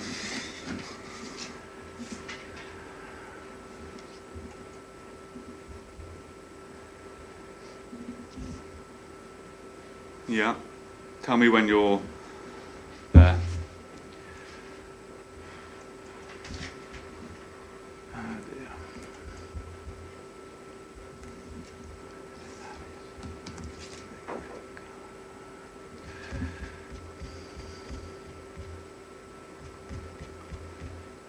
The page reference is PDF 68.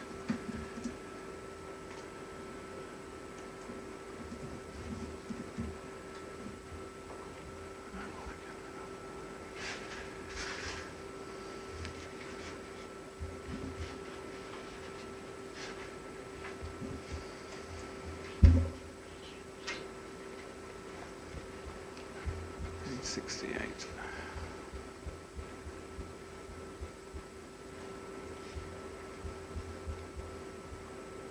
Under 4.2.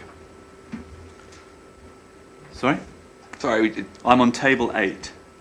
Okay.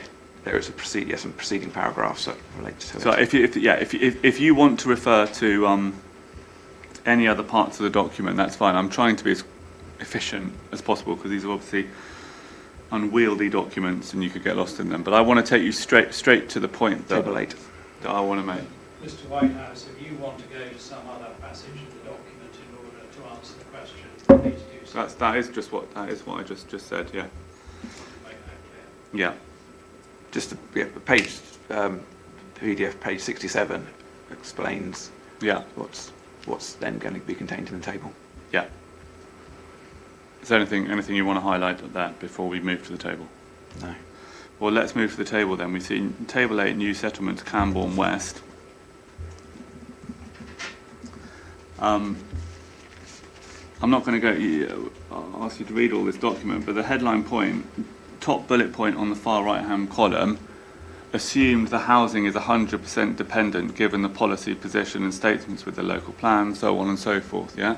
Yes. So the outline business case, your case was not that 850 dwellings at Cambourne West were dependent upon the scheme, but that 100% of the housing at Cambourne West was dependent on the scheme, yeah? Yes, at the OBC 100%, yes. Yeah. So that doesn't explain why now, and in principle, I mean, I'm going to lead you as a matter of fact, that the reason, in principle, why you can no longer claim that 100% of the housing at Cambourne West is dependent on the scheme is because they've started building houses at Cambourne West which are occupied, and the scheme is very long way away, our scheme is very long way from being developed, yeah? Okay, yes. That's right, isn't it? I'm not familiar with whether I'm in the development or the planning situation, but yes. Well, Ms. Wise, that's surprising. You're here and your professional judgment is that 850 dwellings at Cambourne West are dependent on the scheme. Yeah? Yes, and that has been... Let me that's just... okay, Yeah, sorry, you qualified. That was a question, yeah. And so 100% was assumed at the point of the OBC. At Yeah. the time of the modelling used for the addendum, reflecting the planning conditions for Bourne Airfield, about the 500, and my understanding is reflecting the status of, say, development and planning conditions in Section 106 at that point. The assumption of dependent development was reduced down to the 850 that you note. Yeah, okay, we'll come on to Bourne Airfield in a minute. That's a separate issue. I'm talking about Cambourne West at the moment. Yeah. At the OBC stage, you said it was assumed that the housing was 100% dependent, and I put it to you that I assumed that that forecast had been revised down because they've started building at Cambourne West without the scheme, CTC scheme being in place. So you couldn't possibly claim that that housing was dependent on the scheme, right? No, I agree with that, yes. Yeah, but you said you weren't aware of that.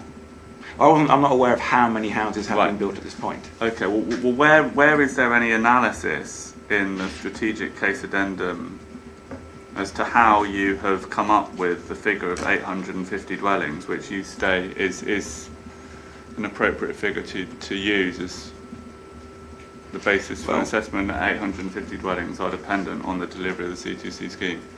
The dependent development assumption is based on the identification of specific development sites, and then, in effect, the local transport authorities' view on the impact that development site will have on the local highway network, and hence what they accept as a reasonable level of service. The work at the OBC stage was demonstrating that building any houses at that point would impact the highway network, so the case was made that they were therefore 100% dependent on the basis of the guidance looking at level of reasonable service. As time's moved on, decisions have been made that have allowed more houses to be built or agreements to be made, so it's appropriate that those numbers have then been reflected in the revised Yeah. assumption. Just focus on my question. Where I'm going to ask it again. It was a very specific question. Where in the strategic case addendum do we see the analysis as to how you have come up with the figure of 850 dwellings? We don't see it in the strategic We case don't see it in the addendum. strategic analysis. And the question for the local planning authority in deciding whether to permit 100 all of the housing at Cambourne West to come forward in the absence of the C2C scheme would depend on whether, if those houses were to come forward in the absence of C2C or other transport measures, the residual cumulative impacts on the highway network would be severe. That's right, isn't it? It would be their decision, yes, as to what they... And that depends ultimately on transport modelling in a post-COVID world, right? Yeah, transport modelling, yeah, reflecting the post-COVID world, yes. And we've already agreed that there isn't transport modelling available in a post-COVID world that allows you to assess whether development at Cambourne West in its entirety or in part can come forward with or without the scheme, is there?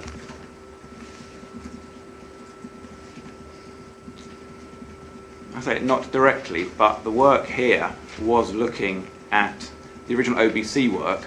I believe was looking at pre-2019 numbers, showing that there would be highway impacts.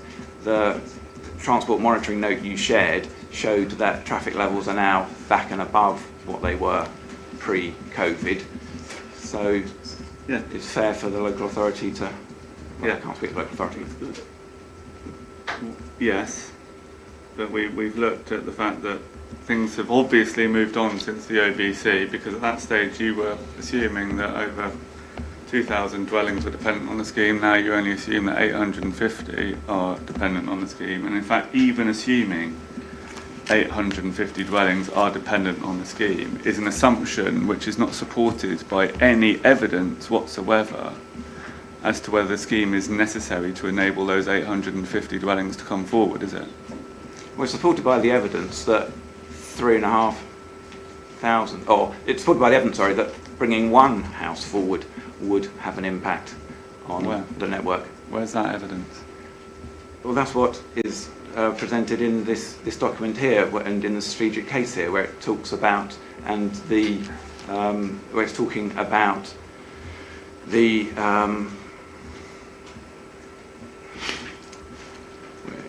where they talk about having reviewed the network and the current pinch points and the current levels of congestion in advance of any development, and therefore... Sorry, I'm not clear where you're reading from now. Just where are you reading from? The strategic... I think this refers back to the strategic case. The strategic case has a section on current traffic conditions, and that identifies... Can you give us a CD reference, please? Sorry, that's...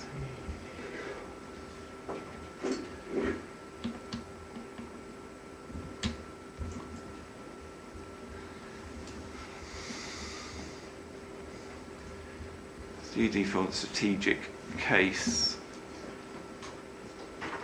is going to be CD 120.05.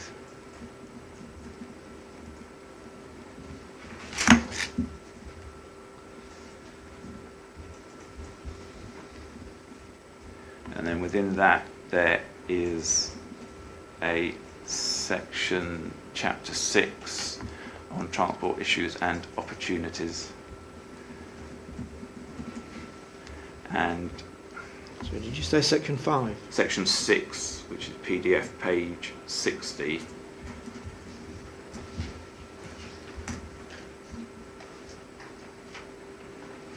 And I was under, my recollection was that this is referred to in the appendix, but I couldn't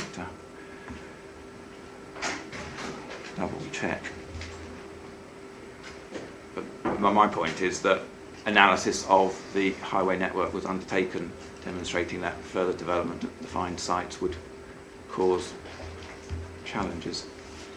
I wonder whether this would be a good point to take the break. Perhaps during the break, Mr. Whitehouse, you can find the reference for us. So, Mr. Cameron, yes. as we're about to take a break, and as this is going on a bit longer than expected, and that's not a criticism. It's always a mistake to criticise other people's timing, because then you find caught on your own complaints. Yes.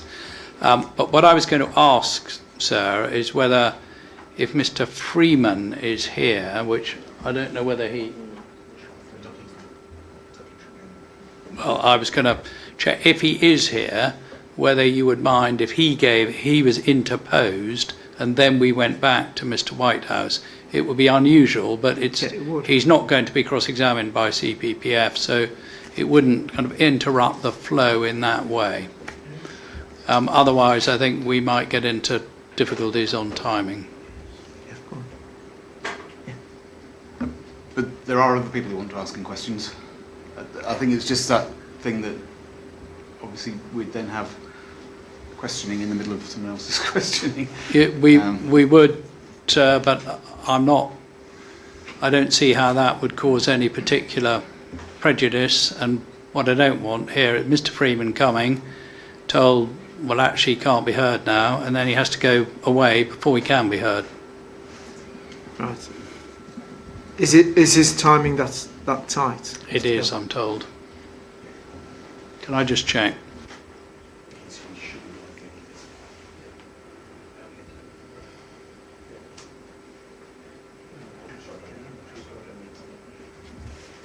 He's got to get away by lunchtime, sir. So what I'm worried is if we go up for another hour or so of this, we're going to run out of time. Well, I'm expecting, based on what Mr. Parker said, that we've got about another half hour of questions.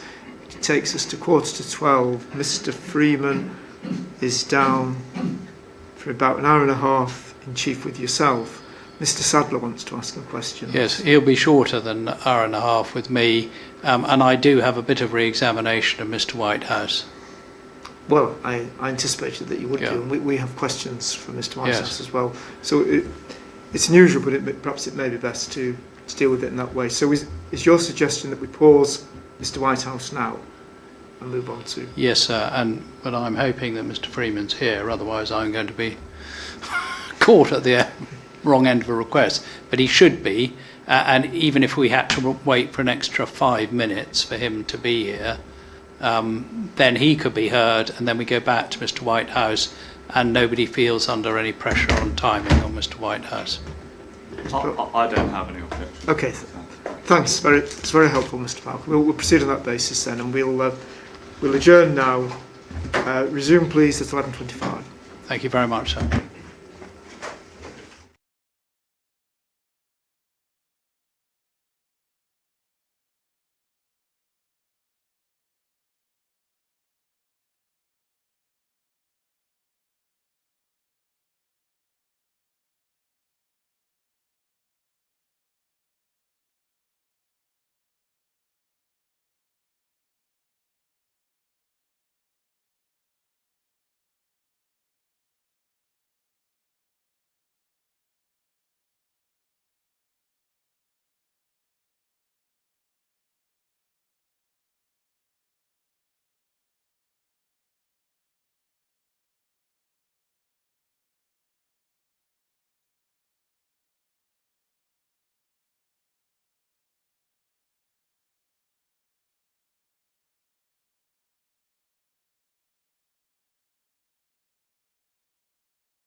Mr. Cameron, your next witness, please, I believe.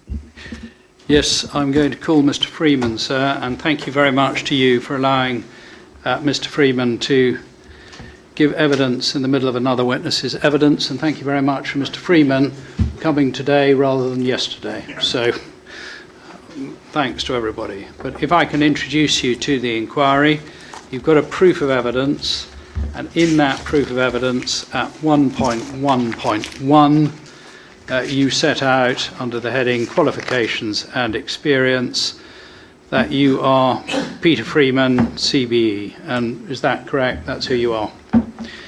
And you have been appointed by the Minister of State for Housing and Planning to chair the Cambridge Growth Company. That's your current role, but in the past, started off as a solicitor, founded the Argent group of companies who were involved at King's Cross, is that right? And delivered that major regeneration project. You were instrumental in delivering Brindley Place in Birmingham, and from 2020 to 2025 you served as Chair of Homes England. Correct. Thank you. Well, I'm not going to ask you to read from your proof, and I note that at the end of the proof there's a statement of truth, and is the proof true and correct? Absolutely. Thank you. Could I just check one thing in terms of the introduction that Mr. Cameron gave, please, Mr. Freeman? Are you still Chair of Homes England, or has that role finished? I stepped down as Chair of Homes England in April so I could concentrate on Cambridge full time. So it's just, right. So it's just Cambridge. Thank you. And I'd like to turn to Cambridge, if I can, please. And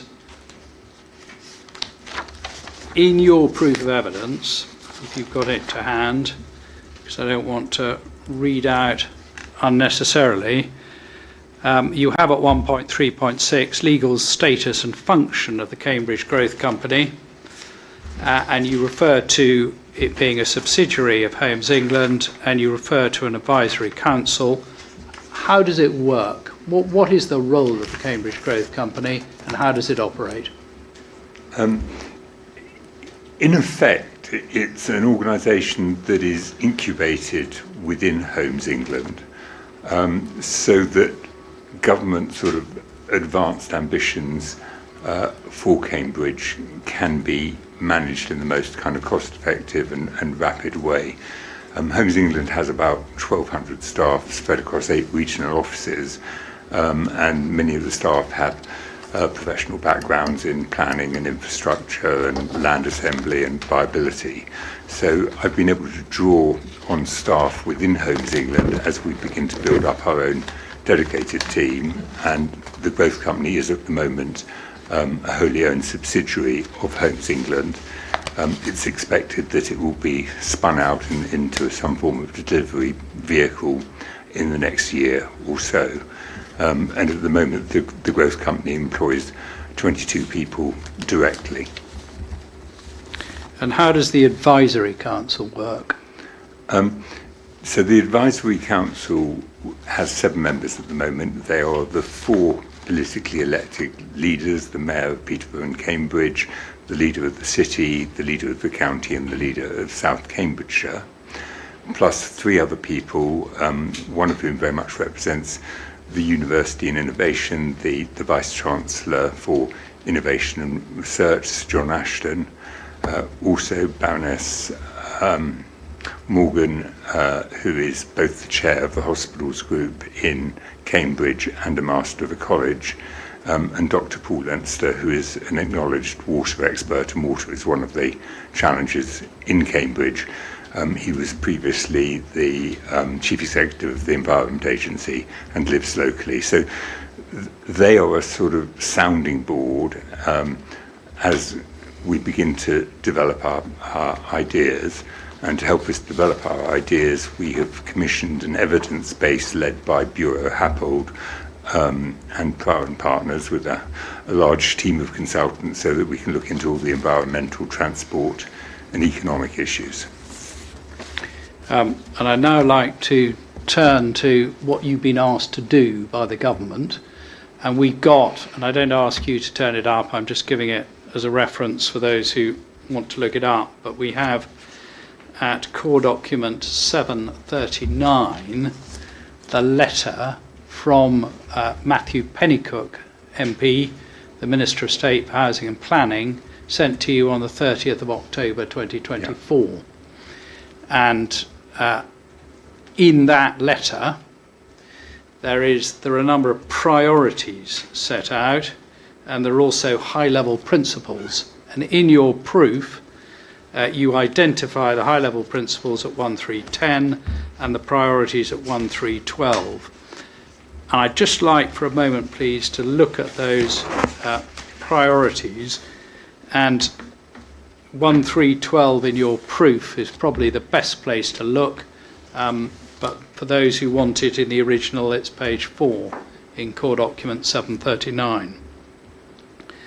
So we can see there, headlines are development acceleration, developing the evidence base to support development of an infrastructure-first growth plan, and identify solutions to complex constraints and support cross-government engagement to unblock existing development and provide the right incentives for successful development in the long term.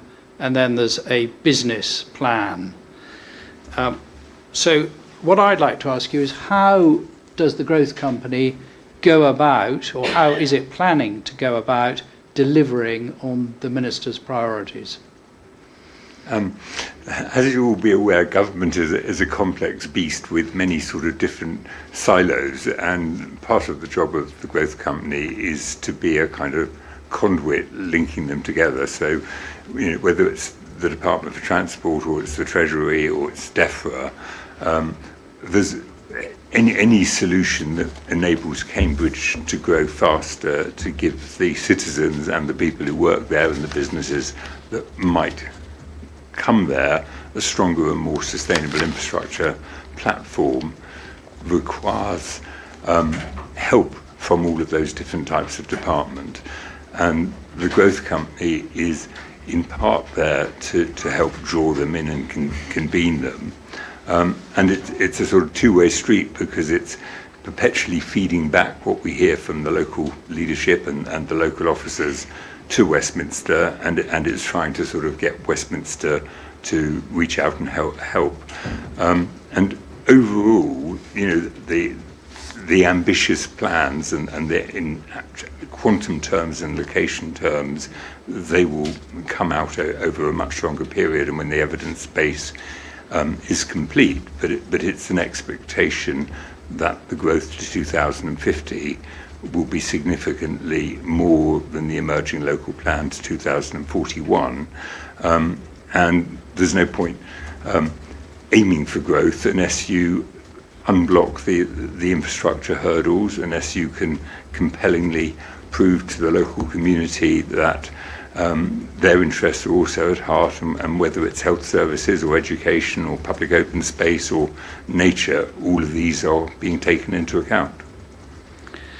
Thank you. And I'm now going to ask you about overall approach to encouraging investment in Cambridge. And then I'm going to turn to the scheme itself and how the scheme aligns or does not align with the high-level principles and the priorities. So on inward investment generally, how, in the current economic environment, how difficult or easy is it to encourage investors to come to Cambridge, and what stands in their way, if anything? The economy is not at its most robust at the moment. Cambridge, however, is an international brand, and in sort of pure property terms, is probably seen as one of the most attractive locations outside central London. Probably only Manchester and Oxford would attract investors in principle as easily as Cambridge. And the fact that there have been 24 unicorn startups in Cambridge, the fact that it's had 125 Nobel Prizes, gives it not just a cachet but a real economic draw. But the sort of investors that the government would like to attract to Cambridge are not people who are thinking of relocating from Norfolk to Cambridge or Bedford to Cambridge. They are thinking about probably opening not their sole but another out branch, and they're based in Boston or San Diego or Geneva or Milan, and they are looking globally. It's not like they have to have a branch in Cambridge. It's attractive to have a branch in Cambridge because the brains at the university are innovating and corporates would like to capture that. But if a corporate from San Diego who's looking to have its European headquarters looks at Cambridge, it will certainly look at Milan and Paris and Amsterdam as well. And if Cambridge has problems in transport, which it does, if it has problems in affordable housing, which it does, it may pass over Cambridge in favour of another European location. And for the most part, Cambridge is trying to attack people in competition with other countries rather than other parts of England. And in order to attract those people from other countries, you mentioned transport and affordable housing. Has that been, in the time that you've spent dealing with Cambridge, has that been an issue with inward investors? Absolutely, and I don't know whether Cambridge Ahead are giving evidence, but I mean Cambridge Ahead, who do superb sort of economic studies about what's going on in Cambridge, actually do feel that unless infrastructure is sorted, Cambridge could, as opposed to going on growing, could actually take a turn downwards. And the sort of stories you hear about the global investor, whether the investor is a kind of financial investor or a corporate occupier who gets up to Cambridge Central in kind of 50 minutes for King's Cross and then discovers it takes another 50 minutes to get to the biomedical campus or the Western campus. These are stories that are frequent and impactful. So turning to alignment of this scheme, or alignment or otherwise, of this scheme with the high-level principles and the priorities. You deal with this at 2.3 and 2.4 in your evidence. But when we're talking about people from San Diego or Milan or wherever else it is, why does a dedicated busway from Cambourne to Cambridge matter? And the busway from Cambridge to Cambourne is clearly not a one-stop solution for the whole of Cambridge's problems, but it's one of a number of guided busways, dedicated routes proposed, two of which are implemented. Partly because of the cost of housing in the centre of Cambridge, it's very important to have housing coming on stream in places like Cambourne, which are more affordable. Not everybody wants to live in the centre of Cambridge, even if they could. One of the biggest growth areas for employment in science and technology is the university's Western campus, which has permission for about 4 million square feet of further development, where the university envisaged that half of it will be inverted commas sort of academic and half of it will be for corporates. So for corporates thinking about locating on the university's Western campus, this guided bus route is a particular sort of godsend. But it's also linked in with what the planners can reasonably permit to be developed in and around Cambourne, and even without the further growth that may come with our plans.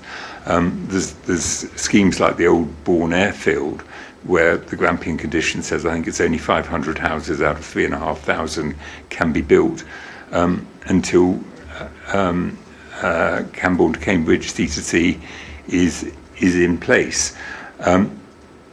Beyond the fact that it is useful in its own right as a corridor, and it's useful even if East to West Rail comes, and I think the East West Rail have given evidence or written in saying that they absolutely support C2C irrespective of having East West Rail.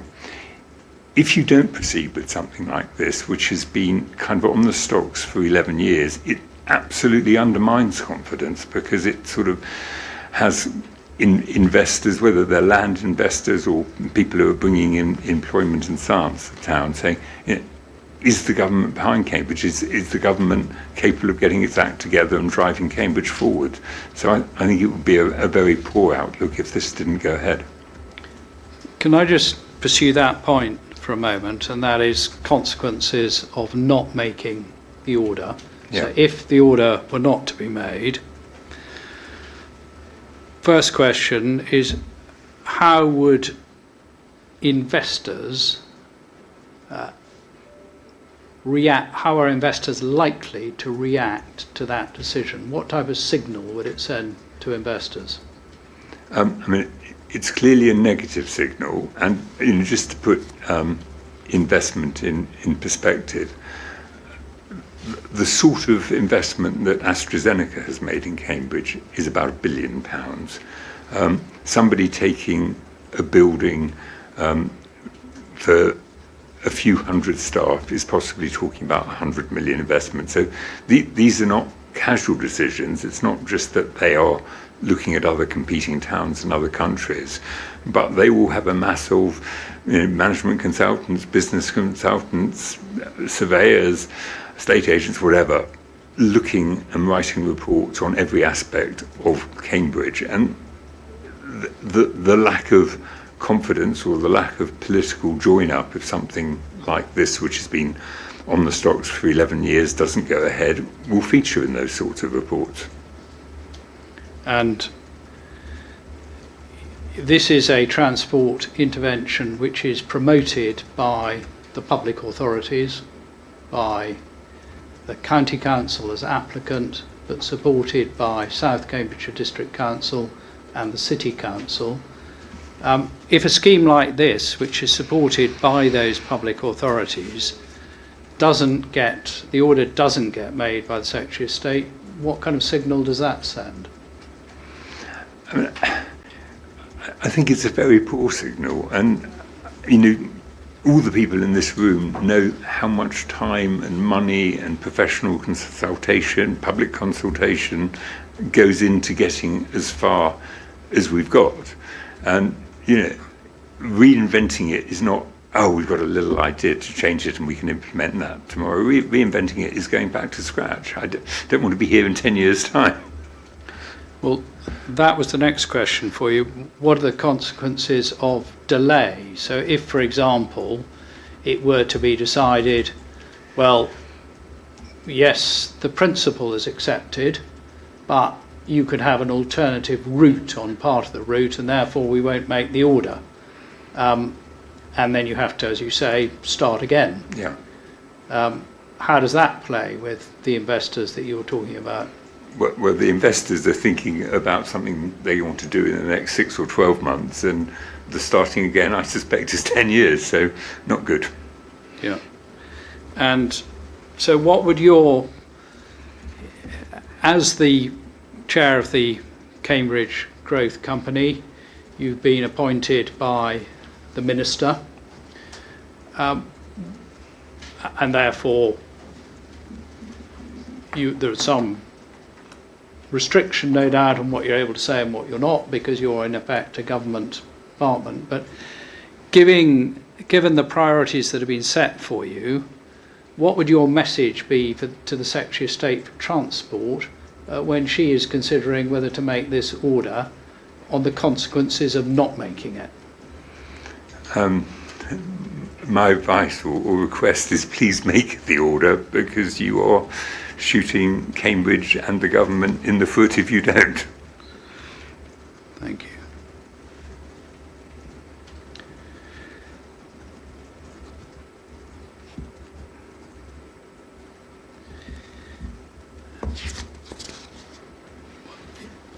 I don't have any other questions for you. Your written evidence is set out. So there may be others though who'd like to ask you questions, unless there's anything else you would like to add. No, it's fine. Thank you.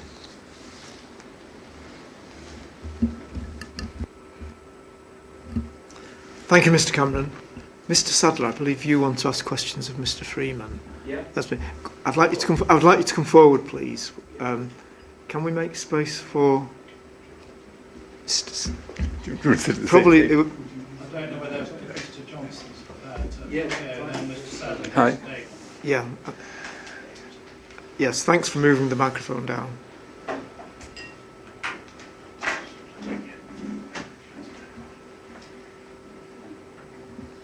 Mr. Sadler, before you ask your first question, if you could just introduce yourself so that everybody, and in particular Mr. Freeman, knows who you are. Yeah, I've actually got a script and 4 or 5 questions to ask. So I've got Well, an introduction section. So if I It's not an opportunity for you to put your case. That's going to follow later in the inquiry. I think we just need to know who you are Yeah, and the reason for your questions. the questions all relate to Mr. Freeman's evidence. That's fine, but yeah, but just say who you are and who Okay. you're representing, please. Oh, also, is the microphone on?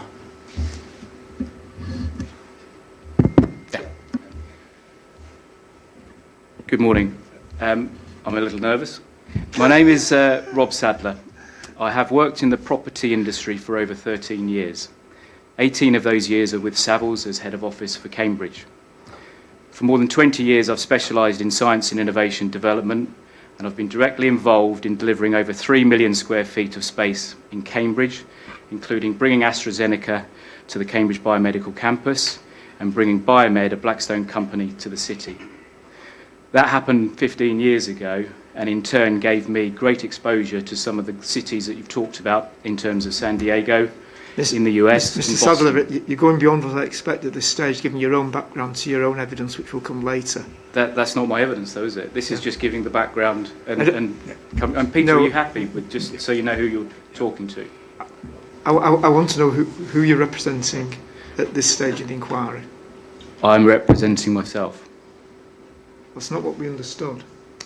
Sorry, I'm representing the landowner, J&WR Sadler. Yes. Yeah. Yeah. Okay. So, my background is property, and I specialise in life Yeah. science. So, if we can, I'll get on to the questions Please. now. Yeah. Yeah. For context, at the preliminary meeting for the Cambourne to Cambridge busway public inquiry, the applicant's legal counsel suggested the 300 plus formal objections and nearly 24,000 petitioners raised general concerns about the scheme. That point has since been corrected. But here is my point, which is too often lost in this debate. Very few people object to the principle of the busway. The opposition is not the busway itself, but the short section between Madingley Mulch and the M11. So these are my first questions.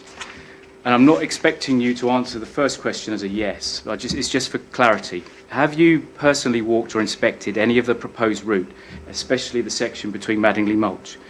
And I'm expecting you to say no to that answer. I did ask if I could go on the site visit, but I was told not, and I haven't inspected the route, you're right. Thank you. To make a statement, Cambridge Biomedical Campus is the leading science and innovation hub in Europe. And as part of Cambridge, it is the largest employment site with over 23,000 jobs today, growing to 30,000 by the end of the decade. Would you agree with that statement? Yeah.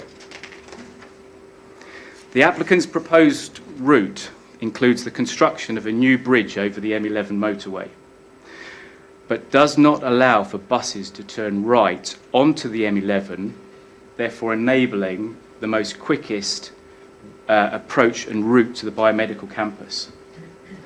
That's the quickest route. Instead, buses are being pushed through the city, and that's the result of the bridge.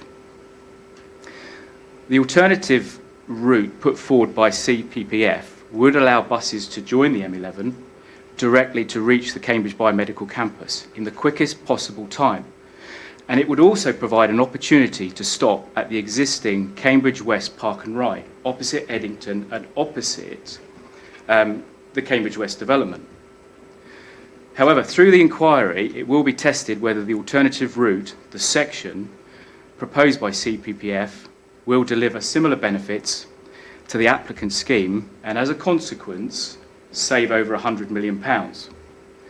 So my question is, if that alternative route was proven viable, feasible and deliverable with similar benefits and at a saving of over £100 million to the taxpayer, would you support that alternative?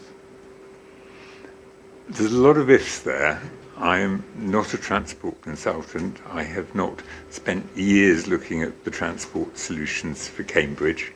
But as a principle? I think Peter Blake's team are extremely professional and have, I suspect, arrived at the best balanced solution. And what you've just suggested is where we were a moment ago, where the ifs can't be settled tomorrow. The ifs will be 10 years back on the drawing board, and I don't want to see us going back 10 years on the drawing board. I think it's this inquiry that will help support or answer that question. So it will be for the inspectors to work out whether this is a good enough solution to get on with. Yep. You know, the perfect is always the enemy of the good, and the perfect is at least 10 years away. Yep. So, unless the inspectors find this not a good solution, I would hope that they would support it. Yep. And that tag of £100 million saving must not be lost. In your evidence, and I'm just turning to page 6, paragraph 2.2.9. In that evidence, you say the busway could, in future, be repurposed for other modes of transport. Could you give some colour and more information on that, please, in terms of what you are thinking? Right. I mean, not thinking anything in huge detail, because again, I'm not a transport consultant, but it takes a long time to assemble a route, to use CPOs where you have to use CPOs to get the right to use CPOs, which is what this inquiry is about. Once you have that corridor, if it's better to put trams or light rails rather than guided buses, you are in possession of the territory to do that. Absolutely. So, are you able to give some, just using your expert opinion in terms of where we are today, some sort of time horizon in terms of, using your example, if it's a light rail system, say in how many years' time, given that this is part of your proof of evidence and you are making it as a sorry. My proof of suggestion. evidence is about growth in Cambridge and the need for improved transport. My proof of evidence is not about modes of transport. I'm not a transport expert. Absolutely, but you are saying that at some point in the future, the busway could be used for an alternative mode of transport. That's all that it's saying. That's all I'm saying. Yeah. In your mind, I'm not going there. I'm not an expert. No, my concern is here that from today, we're talking about 3 to 5 years before the busway is open. Mm-hmm. Would that's okay? That's agreed? Mr. Sadler, can we make sure we focus on asking questions rather than making your case? My concern is that it will take 3 to 5 years to complete the busway, and then we turn around and we turn it into a light rail system, which will then take another 2 years. And this road that's being constructed actually doesn't serve a purpose at all, and isn't used for the Cambourne residents for a decade. That may be your opinion. It may be that you should talk to some of the transport officers and experts on it, but I'm not the right person. Okay. Just finishing on East West Rail, in your view, what do you think is the percentage chance of East West Rail happening? I think it's government's firm intention to do it today. Those of us who've been around for decades know that sometimes governments change their opinion, but every sign at the moment is that East West Rail will happen. Yeah, okay, thank you. That's it. Thank you, Mr. Sadler. Thank you.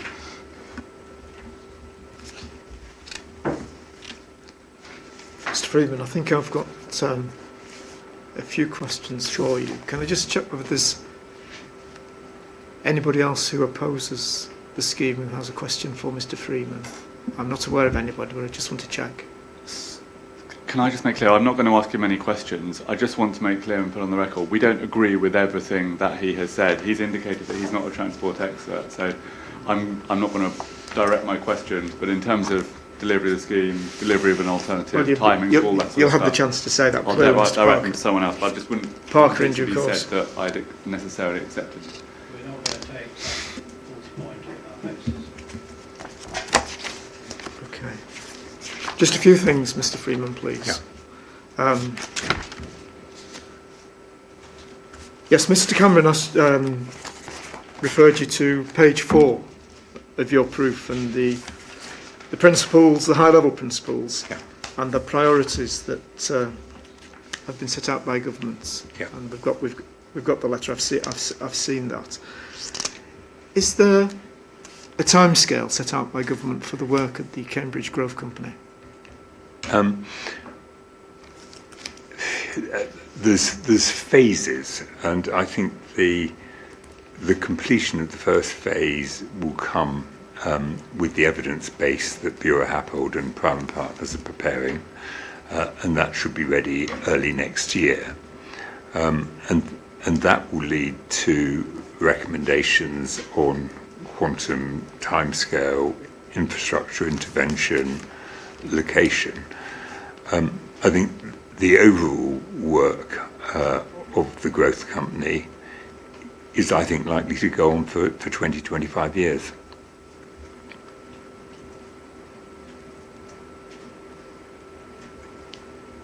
Okay. And does that work essentially involve, I think there's reference to a business plan in your evidence. Does it essentially involve producing that plan, pushing forward initiatives, communicating with other parties, or does it go beyond that into actual implementation of any of the projects that may be referred to? So,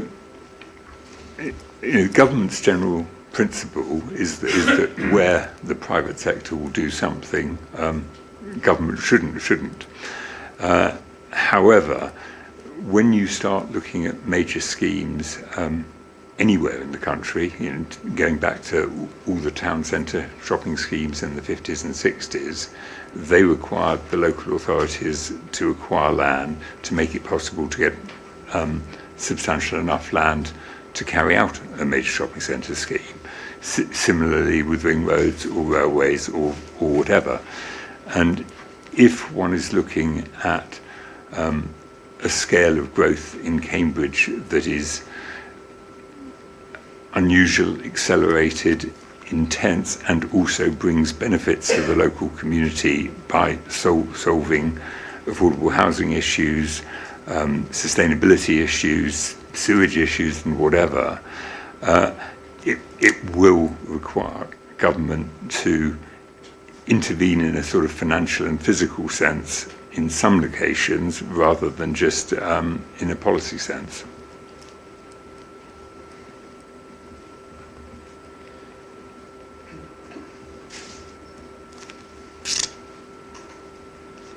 You made reference to the advisory council and told us about its makeup. I think 4 members are appointed as a matter of course because they're leaders of the local authorities, and there are the other appointees as well, and you told us who they were.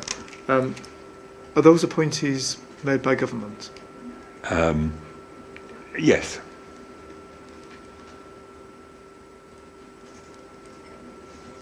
And you've got, I understand there's a board in addition to the advisory council. Yeah. Is that government appointed as well?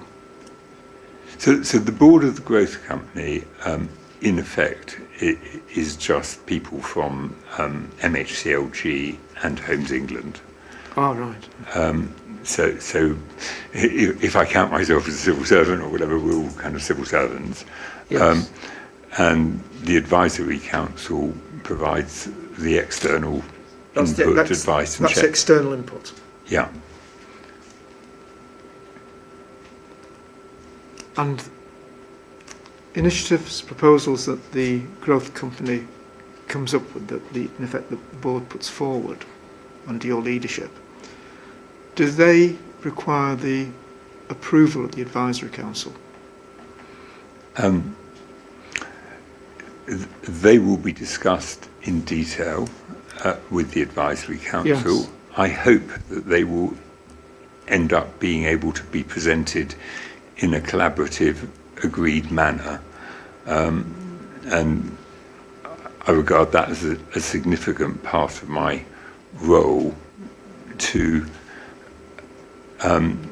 try and make sure that the government is not imposing something Yes. that is not acceptable locally, but government ultimately has the power.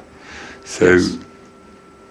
the discussions over the next year hopefully will get an aligned view between Westminster and locally elected leaders, and there will be consultation on any plans. And is that your experience so far, that there is an alignment of views with the Advisory Council? I think it's a very open, transparent, collaborative discussion. I think, hard yards of specific numbers and sites haven't yet come. But in terms of the intention and the direction of travel, pardon the expression, are you aware of a unanimity of view amongst members of the Advisory Council as to what's intended to achieve? I think the aspiration to reach a kind of holistic plan that is not just about infrastructure or just about housing or just about jobs, but about making Cambridge an even better place is completely shared. Yeah. I'd be surprised if everybody thinks that exactly the same solution is the best solution. It comes back to what I said about C2C. You need to arrive at something that you can work with and drive it forward.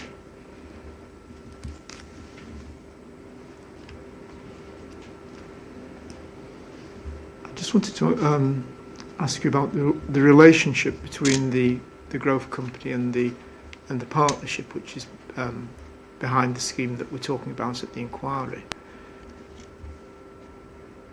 What does the company bring to the table that the partnership can't pursue on its own? The partnership mean of Greater Cambridge Yes. Partnership as a subsidiary of county. Yes. I think for delivering C2C, I don't think GCP particularly needs our help. I'm very happy to come here and give this written statement if that is helpful about the government's position and the expectation of growth in Cambridge. I think across all of GCP's plans, some of them are less funded than C2C, and one of our roles will be to help them find the funding. Okay.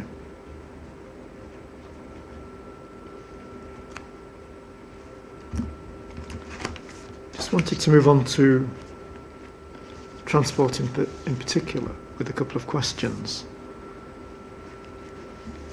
On page 5 of your proof,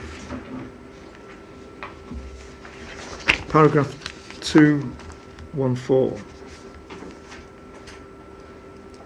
and you've already referred to the evidence base that's work on that's in motion. And you say until that concludes, it's premature to identify the scale and location of growth proposals and the detailed transport strategy. Is that a comment that would relate to the scheme that we're considering?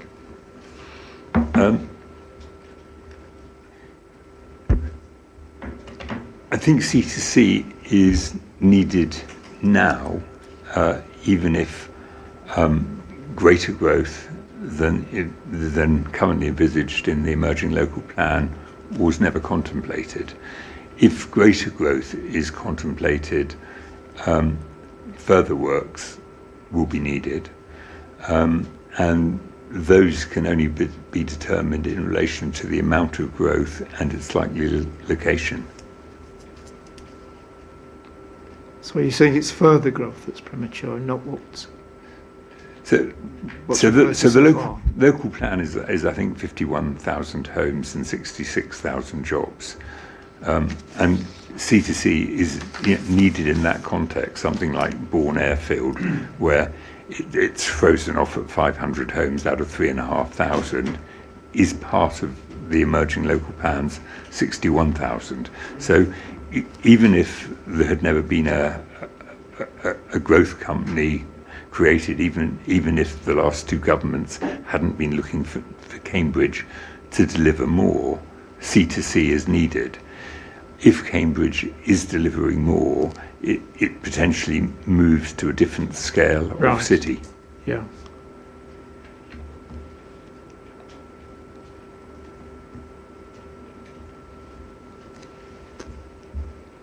Then over the page 6, on paragraph 229,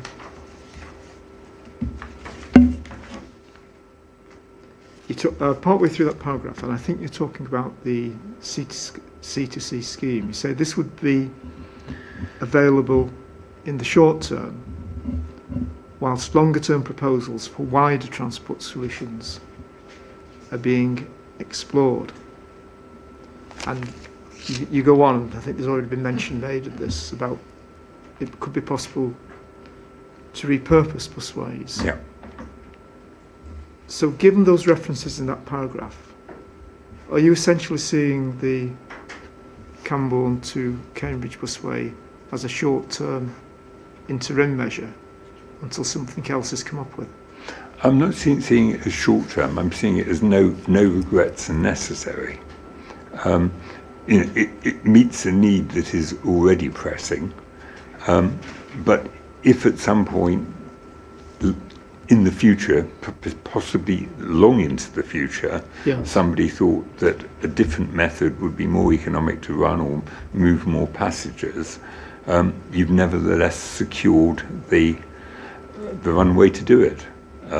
But I think that's by way of emphasising that it's no regrets. You're not going to think in 10 years' time, why did we do that? Because whatever transport you run, unless we can be beamed from place to place, needs a corridor.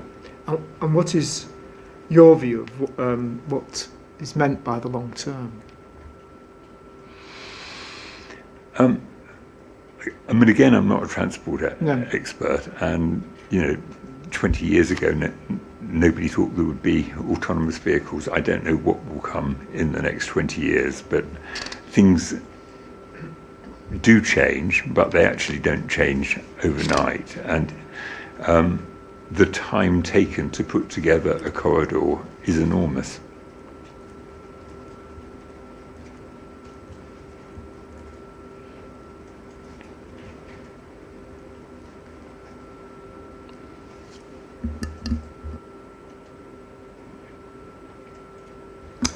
Thank you.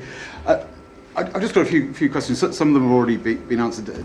Just to start off with, just as an avoidance of doubt one, in terms of your answer to Mr. Clegg about the relationship between the board and the advisory committee, and you explained that you currently work on a collaborative basis, but if the advisory committee sort of advised something that the board didn't agree with, am I clear that does the board effectively, they're the decision-making part of the company? Is that correct? I mean, at the moment, the board doesn't have powers, so in a sense, it is advisory to central government, and if it didn't agree with 100% of the advisory council, I think its first duty would be to tell ministers that the advisory council that represents the wise, the informed, the elected, really don't like this, and we would probably modify our position if one of the advisory council strongly disagreed and the other 6 agreed. Well, that's kind of democracy and debate. We're not yet in doing mode, and we will only be in doing mode if, following the evidence base, following public consultation, we are set up with powers, hopefully very much agreed with the local authorities to do. Thank you, Mr. So if I understand that correctly, and at this stage, the board isn't really set up to make decisions irrespective of whether the advisory group tell them or not. I think you said the board is at this present moment effectively advisory to government. Is that, have I understood that correctly? It's advisory and it's executive to the extent that it is commissioning things like the evidence base, that it is having discussions with landowners about how their land might come into play, but it's not. It's not a local authority. It's not a government department. It's a expert focused convener. Okay, so again, the sort of decisions the board might make is to commission a study. Is that? Yeah. And what else? What other sort of decisions would the board make in this moment? So I'm just trying to understand exactly what the board. I mean, it's probably relevant to sort of switch back to Homes England a bit, because it's a wholly owned subsidiary of Homes England, and Homes England is the government's housing and regeneration agency. And I think on average, while I was chairman of it, and I think the figures have actually gone up recently, it had about 4 or 5 billion a year to fund various programs, from affordable housing to infrastructure to loans to SME house builders and so on. The Help to Buy program was run by Homes England too. So as an example, in the time that the Cambridge Growth Company has been around, there was a problem with funding the moving of Waterbeach Station to the north east of the town centre, and Homes England, at the instigation of the Growth Company, provided a loan of I think 23 million to help move the station. So even though the Growth Company itself doesn't have any sort of special statutory powers, it is part of Homes England, which is out there doing stuff all around the country all the time. And in that context, there are a number of offers to lend money to developers for infrastructure, or to take equity interests, which at the moment would effectively go through Homes England. But if the Growth Company is eventually set up as a kind of delivery vehicle in its own right, it would go through the Growth Company.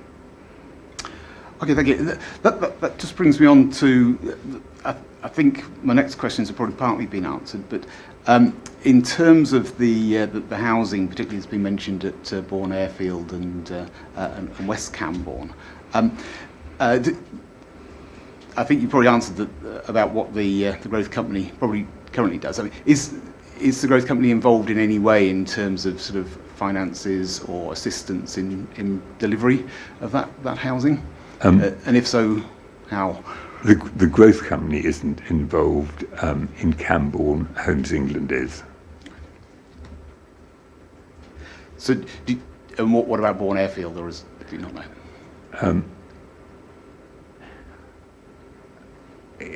What I say now, I am not 100% certain of. So I'm happy to say it on the basis that I have it checked later in the record. And we'll check. Understood. I think the developer of Bourne Airfield is a joint venture in which Homes England is a shareholder, but I'm not 100% sure. Okay. I was particularly just interested to understand the role of the company.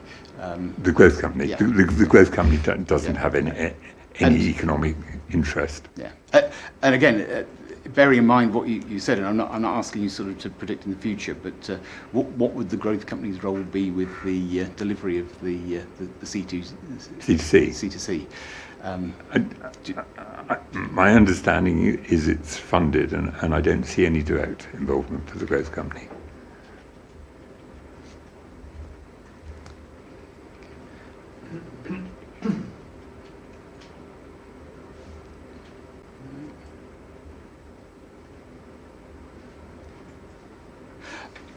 Thank you. I think the other questions I have already been answered through others' questions. Mr. Cameron, do you wish to I have re-examine? no re-examination, and I'm very grateful to Mr. Freeman for coming and to you for making a slot for him to give his evidence. So thank you very much. And we will answer the question on Bourne Airfield, but I think we have a statement from the developer Juniper We do, Propco yeah. which actually sets out the position, Yes. which from my memory is in accordance with what Mr. Freeman said. Yes. Thank you, Mr. Thank you Freeman. very much. Thank you.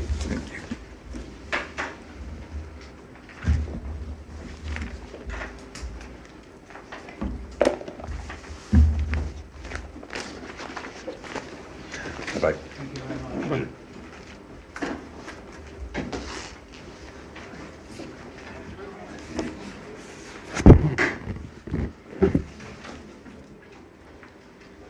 Right, I think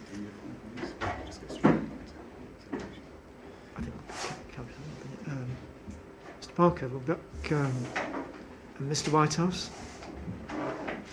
Am I right in thinking about 30 minutes, and that you can take us now up to lunchtime? I'm hopeful. Yes, so am I. Okay. And given your answer, I'll keep an eye on the time.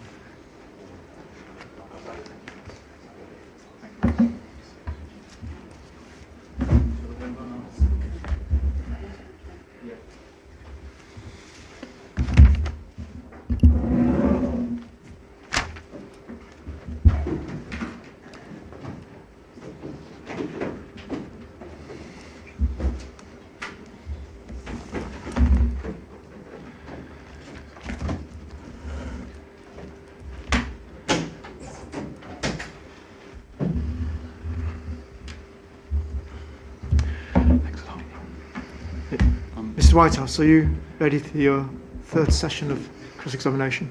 Yes, thank you. Okay. Mr. Parker, when you're ready then, please. Thank you, Mr. Whitehouse. You will recall we were talking about the claimed dependency of the 850 dwellings at Cambourne West Yes. upon the delivery of the scheme. You had taken me, I think the last document that you had taken us to was the economic case or the strategic case from the original outline business case, and you'd taken us to some sections in that. I can see you're looking at some notes, which I assume you've been busily scribing away. Is that Yes, do you want as to be more specific requested, about where you want to take us? Well, the reference in the strategic case, which is CD 120.05, was page 64, which... Just hold on a minute, sorry, let me just pull up that reference. Is that the PDF page, Mr. Whitehouse? Yes.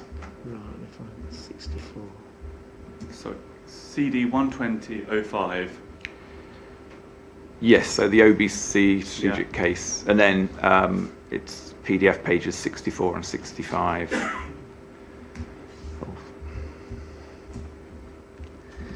Yeah. I was just referring to that. That presents analysis of the performance of the highway network, and that is sort of the information. If we can then go to the appendix, which is So is it tables 7 and 8? Sorry, Is that- table 8, and then you've got figure 23, figure 24. It's basically those sections that are Right. showing the Yeah. results of analysis on 2018 traffic conditions. Yeah. Yeah, thank you. And then you wanted to take us to... So then if you go to the economic impact report where we were previously, we looked at table 8 on PDF page 68. Yeah. If you scroll through that down to when I said I could recall. Sorry, I've lost. Which reference is that one? So this is CD 120.16. Is that 16? Thank you. And then we were looking previously at a PDF page 68 or so in that table. If you then look beyond that table on PDF 73, section 4.2.1, that provides a summary of the evidence base and states that the network will not be able to accommodate additional traffic. PDF 73. And so that was sort of when I was speaking earlier about the dependent development definition being a combination of looking at the effects of additional dependent trips on the network and the planning conditions introduced as outlined in the table that we went to earlier. Yeah. Yeah. But Mr. Whitehouse, we've already looked at the fact that at this time, all of the analysis that you've just taken us to led the applicant to the conclusion that 100% of the housing at Cambourne West was dependent on the delivery of the scheme, yeah? Yes. We saw that page 68. Now that turned out to be wrong, didn't it? Because the delivery at Cambourne West has proceeded without the delivery of the scheme, yeah? It turned out to be revised, yes, because when the updated modelling was done, it took into account updates, yes. Yeah, well, and we've looked at the modelling that fed into the strategic case and the fact that it's pre-COVID and all that sort of stuff. We're under time pressure. The inspector's keeping his eye on his watch. I don't want to go around all of that evidence again. But that all ignores the point of my original question, which is where in the analysis, in the addendum or anywhere else, do you assess why the 850 dwellings, which you say are dependent on the delivery of the scheme, are in fact dependent on the delivery of the scheme? Because the short point is, there isn't any analysis. No, I accept the analysis of the 850 is not included in the documentation. The 850 is derived from Table 8 in the document related to on PDF page 68, the bullet points there regarding the Section 106 agreements and that 1500 trigger point. That is what has informed the 850. Okay, so just let's say, so you said there's nothing in the analysis before the inspectors to explain how you've come up with the figure of 850, yes? Well, I'm drawing your attention to table. I know, I'm looking at the written evidence that's before the inquiry. You agree there's nothing in that analysis to demonstrate where the 850 comes from? I acknowledge that not in my proof there isn't, and in the addendum, but in the OBC. No, the OBC. Sorry, I'm confused because the OBC is part of the OBC documents. is premised on the delivery of all 100% of the houses being dependent on the scheme, yeah? Yes. And that can't be right. That must be wrong because the housing scheme, has begun to be delivered without the C2C scheme, and even the applicant now doesn't claim that 100% of the houses are dependent on the busway, yeah? Yes. Yeah. So where do we understand why you say that it's 850 dwellings as opposed to 1,000 dwellings or 500 dwellings or 250 dwellings or whatever the figure might be? There's nothing in the written evidence put forward in support of your case to demonstrate where that figure of 850 has come from, is there? Yeah, I agree we haven't articulated that in there. I'm pointing out this is where the 850 comes from. Okay, well you say this is where the 850 comes from. You've taken us, in the outline business case, to the transport evidence, the transport dependency as it's described as paragraph 4.2.1, yeah? Yeah. There are no planning conditions. The Cambourne West development is different to Bourne Airfield because there are no planning conditions which restrict the delivery of any housing pending operation of the scheme, are there? I'm not aware of the planning conditions. Well, you're not aware of them because there aren't any. Okay. And there's been no updated post-COVID transport analysis that would allow you to assess whether what you've said in the outline business case remains true, that there are 850 houses which are dependent upon the delivery of the scheme. is there? Well, yeah, no, there's been no analysis of that.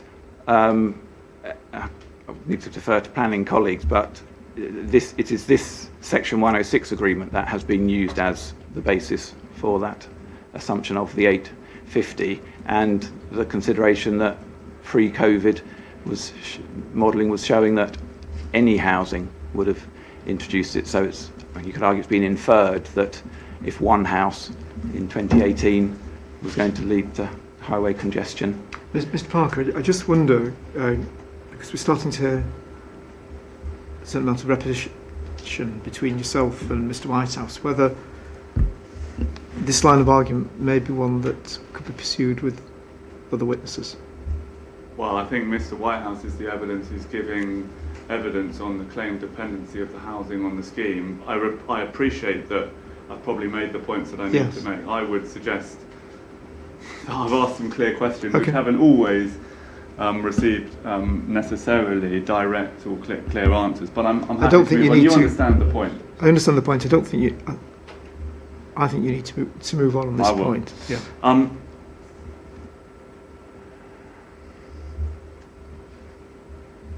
Bourne Airfield, in a sense, the position is clear in respect to Bourne Airfield because there is a planning condition which says unless you deliver C2C or an equivalent transit system, no more than 500 homes can be occupied or delivered. I'm not sure whether it's constructed or occupied, but there's a 500 home restriction, I recognise, which is referable to the scheme or an equivalent scheme. Yes. Yeah.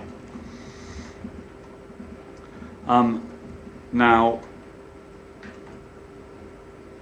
a couple of points. If it's right that transport conditions post-COVID had changed to the extent that the Bourne Airfield development and the housing within it was no longer dependent on the delivery of a scheme such as the C2C, then it would be possible for the applicant or for planning permission to apply to vary that condition, right?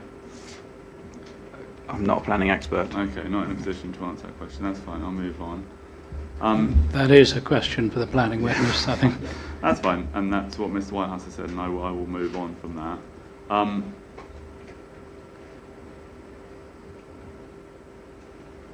Now,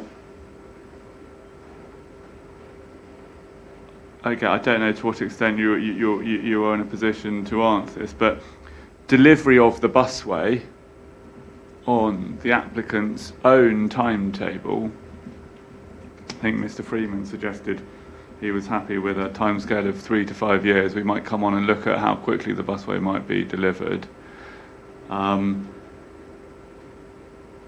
But it's likely, isn't it, that the scheme is going to delay the delivery of at least some of the houses on the Bourne Airfield development. Is that an issue which you have considered as part of your economic analysis or not? No, I don't have a... You're not in a position to do that. Knowledge. But of course, in principle, and I accept that the content maybe not for you, but if that's right, that the timescales for the delivery of the C2C scheme were such as to delay the delivery of the housing development at Bourne Airfield, then there would be, sorry, let me start that question again, and one was comparing the position with the CPPF alternative, and if the CPP alternative could unlock that housing at Bourne Airfield more quickly, then that would be an economic advantage of the CPPF alternative, wouldn't it, by comparison with the C2C scheme? Yeah, if it could. I'm not in a position to say whether or not it can't. I appreciate that. Okay, that's Bourne Airfield. I wanted to turn to West Cambridge Employment Development. Mr. Cameron suggested, I don't know whether colloquially or technically, that in his opening, that the West Cambridge development was dependent on the delivery of the busway. Yeah, and you were asked some questions about that in your examination in chief, and you said that it wasn't included within the economic analysis. Yeah, do you remember that? Correct, yes. And you said that that was on the basis that you were adopting a kind of prudent, I think you used the word prudent approach. Yeah? You recall what you said about that. I just want to be clear about the basis on which, or the approach taken to West Cambridge in the OBC. So if you can take up CD 12016, which is that appendix we were looking at just a moment ago. Okay.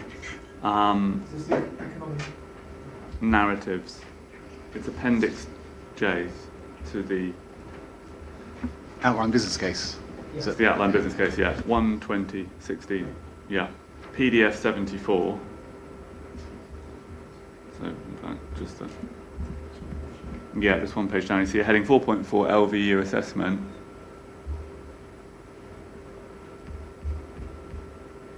Yes, sorry, 4.4, yes. Yeah. We see what the OBC says about West Cambridge, and there's a sentence that begins, conservatively, the LVU assessment excludes the West Cambridge development, even though it will provide a contribution to the scheme through a Section 106 agreement. And you said, and this is the key part, given it is judged less dependent and is already an established employment area. Yeah. So in putting together the OBC, you exercised the judgment that the employment area of West Cambridge was not dependent upon the delivery of the scheme. That's right, isn't it? That's what it's saying. Yeah. And you're not changing your professional judgment before the inspectors. It's not appropriate to include it within I think, scheme. Mr. Parker, what you put in your question doesn't fully reflect what's said in that paragraph. If you read the final sentence, it doesn't say it's not dependent. I think instead of being a prudent view, we haven't, as we said at the outset, we haven't monetised every benefit that one could monetise for the case. Yeah. So, well, there's a qualification in the sentence which I think you should put to the witness. Yeah, okay. Well, the question that I put was the part of the sentence I read out was that given that it was judged less dependent and was already an established employment area, the professional judgment was exercised to exclude the benefits from the economic analysis. Yeah. Yes. Yeah, and that was, you considered the appropriate professional judgment to make. Yeah, at the time. And you're not changing the question. I'm not changing the question that this is a valid professional judgment, and it gives you a prudent view. Okay, so in other words, perhaps I can ask the question in a way that you'd find acceptable. It wasn't judged to be sufficiently dependent upon the busway for it to be considered appropriate to include in the economic analysis, yeah? That is I was not directly involved in this piece of work. It was undertaken in 2020. But that's my professional judgment is on what they've written. That was I agree with what you're saying. Okay, fine.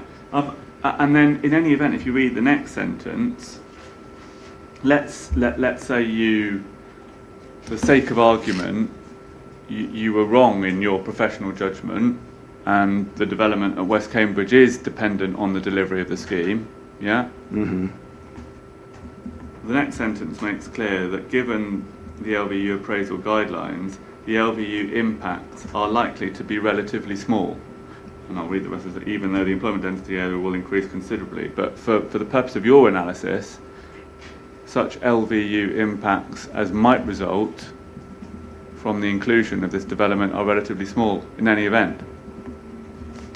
Yes, that's correct. Yeah, I don't have any counter view to what's written here. Yeah, so even if you were to include them, the additional benefits are likely to be relatively small. Yes? That's what. Yeah, I don't disagree. You don't place any significant reliance on the ability of the busway to deliver a significant economic uplift by reference to the West Cambridge employment area. Depends on what you determine as significant. But well, you can define the term if you want. Yeah. I mean,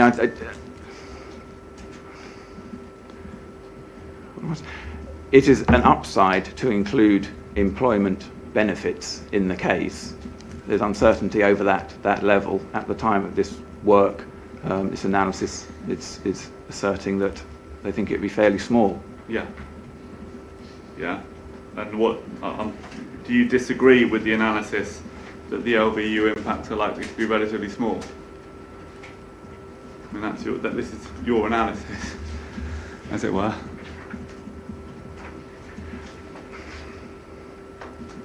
I think it will be additive. I mean, it's difficult to say what the quantum would be for this.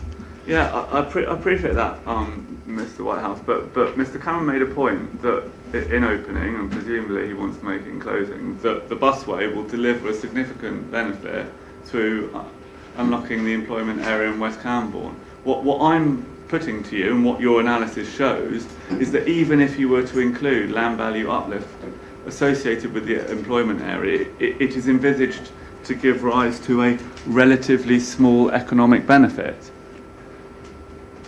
I mean, it's fair of me to put these points to you. That's what the analysis says. Do you agree with that analysis? It will be, yes, it'll be smaller than the housing benefits. Yes, it's not a big driver like that, as big a driver as housing benefits. Yeah. It's a small and benefit. So it's fair of me to ask that, and you can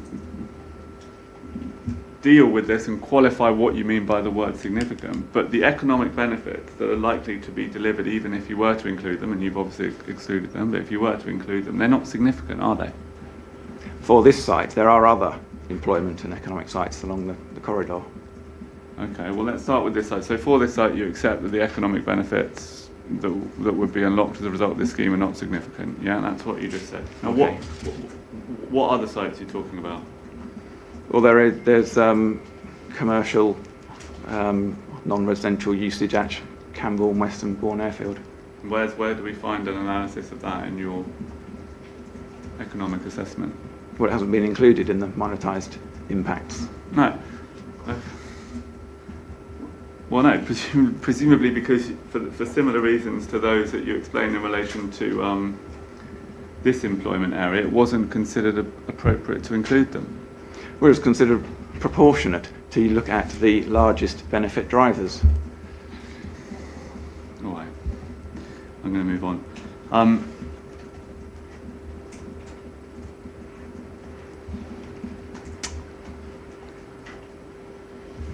I want to ask you a couple of questions about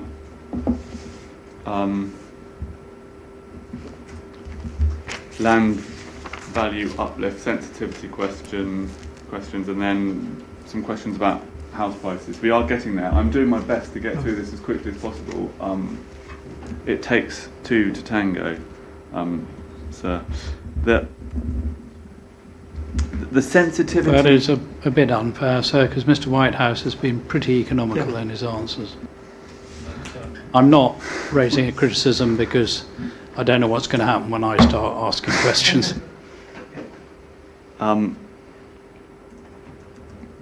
Now, in terms of land value uplift, you explained yesterday about how switching analysis had been carried out in the OBC, and then Yes. the sort of mechanism, the process changed, and you've carried out some sensitivity testing to come up with a BCR which includes the indicative economic benefits in Yes. the sort of later appraisal. Now,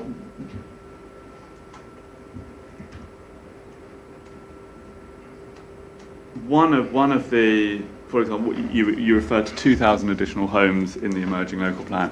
But I asked you a series of questions about East-West Rail and the appropriateness of including that as an alternative scenario, and we're not going to go back through all those questions again.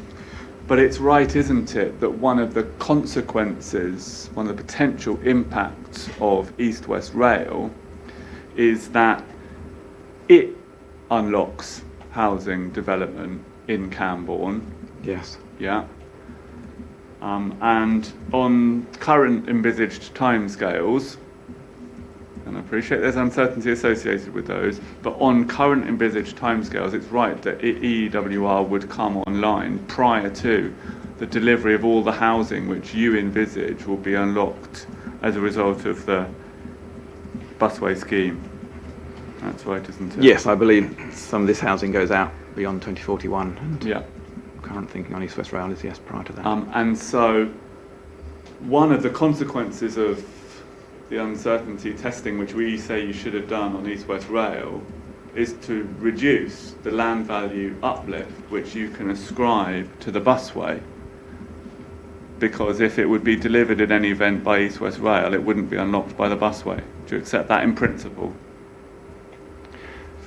Yes, in principle, if East West Rail was determined to unlock it.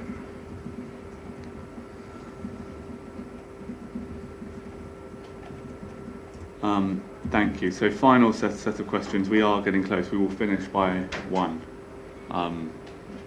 Everyone, I'm sure, will be pleased to hear.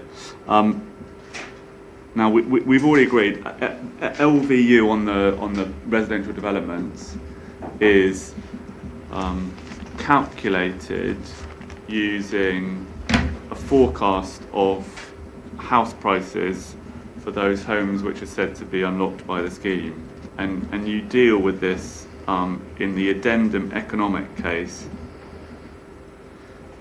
which is CD 12102 at 4.419 onwards.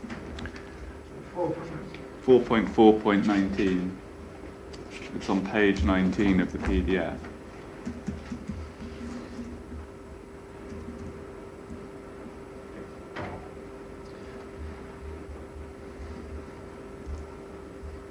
So this is the beginning of the section. There's all sorts of formulas and various things. Descriptions of the inputs in your section. The input that I want to ask you about is the gross development value input, which is dealt with on page 22, paragraph 4.4.30. Okay. Yeah. And we see GDV equals house prices against number of dwellings in the development area, yeah? We do, yes. Yeah, and the way that... Mr. Parker, sorry to interrupt you. Train of thought.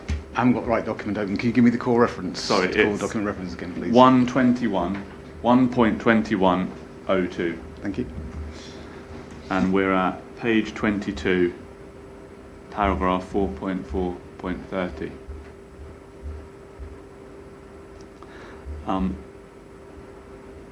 And then at 4.4.31, you can see there the viability assessment by Aspinall Verdi estimated an average value of residential land of 4,761 per metre squared based on 2024 prices, and then based on the mix of housing sizes proposed for the site, the average property size was 106 metres squared. And then you calculate the average house price on the development site to be £506.51. Yeah? Yes. And that's obviously the number that you choose as the input for the house price is obviously very significant to the number that pops out at the end. Yes, it. Because the formula is sensitive to the house price that you put in as the input, yeah? Yes. Now, Mr. Lee, in his evidence, has conducted some analysis which shows that the average house price for Cambourne and Highfields Caldicot is in fact £421,000. Yeah. I've seen that, yes. You've seen that. You've Yes. seen that evidence. Yeah. And we also know, don't we, that the average house price in South Cambridgeshire is £432,000. Yeah. That's what's stated, yes, I don't disagree. Yeah. Now, Mr. Lee's position is that that is a far more accurate estimate for the house price input, which should be used as an input to the economic assessment in this way. What do you say about that? I would say, yes, it's an updated figure. The figure we have used was the figure available at the time of the analysis, I think drawn from a similar, slightly larger data set, and then using tag guidance to inflate it to 2024 prices. So appreciate that now there is more updated data. As set out in my rebuttal, we have looked at all the points Mr. Lee raised about changing the inputs to the GDV. Okay. Well, but just if we can pause there, you would accept then that. I think he was going to say what he'd done in the past before you cut him off. Well, I was going to summarise that taking on board the points raised, the benefits continue to outweigh the costs when you do that analysis. Okay. Just want to ask you. So, in terms of Mr. Lee's figure of 421,000 or 432,000 as an average house price, you're happy that that's a more accurate figure than the 506,000 house price that was included in the addendum? Yes, I think it's a more up-to-date figure. Now, can I just ask you specifically, and I may be wrong about this, I didn't see in your rebuttal, I know Mr. Lee's made lots of different points about the analysis, some of which he accepts are wrong, others which you suggest are wrong, but I just want to ask you a specific question. I didn't detect in your analysis that you had run an alternative assessment for the land value uplift if you replaced your house price figure of £506,000 with a house price figure of £421,000.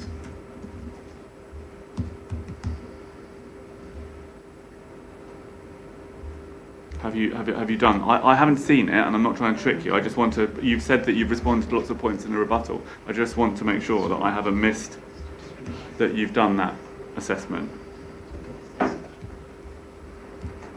I believe we have. I think we've ran tests for all of the points made. I'm conscious of the time. Can I leave it with you in this way? Yeah. I think it's clear what I'm asking in terms of an assessment. Yeah. If it's in the rebuttal somewhere and you can point it out to me, then that's fine. But otherwise, I do think the outcome is we would want to understand what you're, given that you've accepted that the £421,000 figure is more accurate, what the outcome of the land value uplift assessment is if you take the 421,000 as an input rather than the 506,000. And I'm going to ask you through Mr. Cameron that if you haven't done that exercise in the rebuttal, that you produce an assessment of that exercise, because it's clearly going to be more accurate, and Mr. Whitehouse has accepted it. Well, can I just ask precisely what we're being asked to do? Yeah, so we're in, if we're at 4.4.31 of the addendum Yes. economic case, we see that the viability, we see the gross development value, which is itself an input into the land value uplift calculation. You see GDV is an input, and GDV is calculated by taking house prices by number of dwellings in the development area. The input for the house price in that calculation is 506,051. We see that 4.4.31. What I am asking for is a repeat of the analysis of LVU, and the only thing that changes is to replace 506,051 with 421,000 on the basis that Mr. Whitehouse has accepted that that is a more up-to-date and accurate figure. Now, if that analysis has been done, then I will be pointed to it and look at it. But if it hasn't been done, I would just request that it is done, given Mr. Whitehouse's evidence in answer to me. Well, my note of what was said was you put Mr. Lee's position is more accurate, and Mr.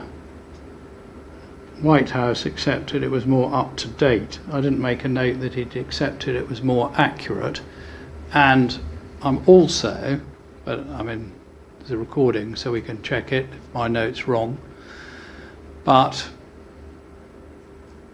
I'm not aware of an equivalent assessment carried out by qualified chartered surveyors or valuers equivalent to the Aspinall Verdi report, which is referred to in footnote 3 there, with which to make the comparison. So absent that information, I don't actually see the benefit of doing another exercise, because we had here a valuer's report, the tag inflated prices are put in.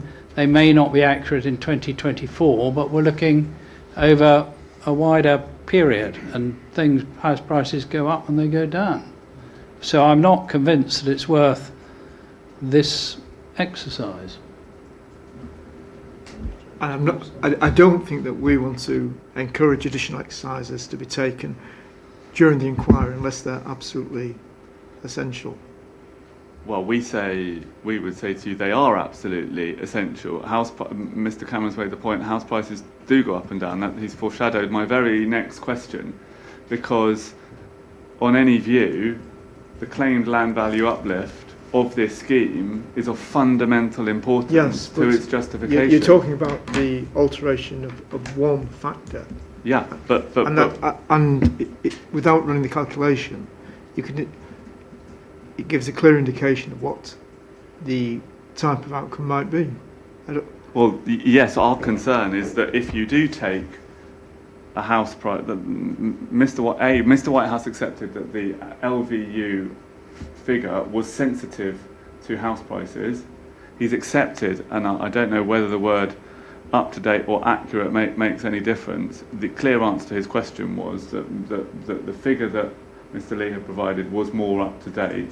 And in those circumstances, given the sensitivity of an analysis, which is key to the economic justification for the scheme, it is only right, even if there are caveats about the way that figure is being produced, it's only right that you should have that information in front of you. Otherwise, you're making your decision on the basis of information which the applicant's own witness has accepted is not the most up-to-date information. It is a relatively straightforward calculation which can be done. Mr. Whitehouse has indicated that he's done it in his rebuttal evidence in other ways.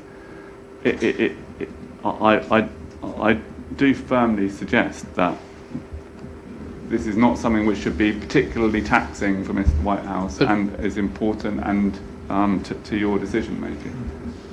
So the problem is that what's happened here, and it's expressed in the report, real house price growth at 2.2% has been applied every year from 2024 to 2049. If you suddenly interrupt it at 2024 and you start looking at it again, are we then meant to put a 2.2% inflator on that? What are we meant to do with it? And on the basis of somebody looking on Rightmove, not a full report. No, that's wrong. The house price input is at 2024 house prices, and Mr. Lee's evidence relates to the equivalent figure that should be used instead of the 506,000. There's no complicated methodology which needs to apply to deal with that figure.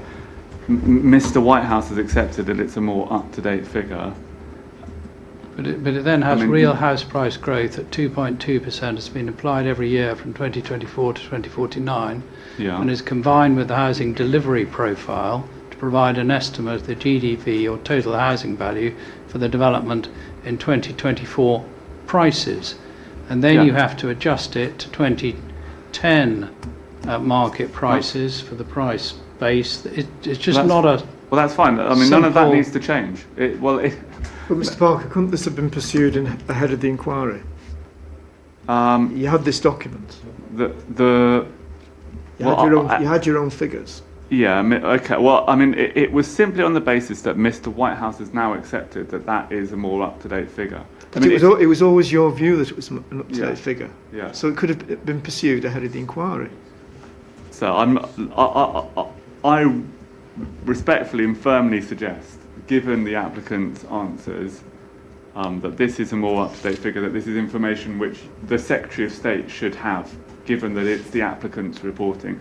I don't think I can put the point. I think it's a relatively straightforward calculation. If the applicant doesn't want to provide it, and you don't think it's necessary, I'm not going to push the point. Right. But in my respectful submission, that would be a surprise. If the applicant isn't willing to provide it, that would in itself be a surprising position. But let me.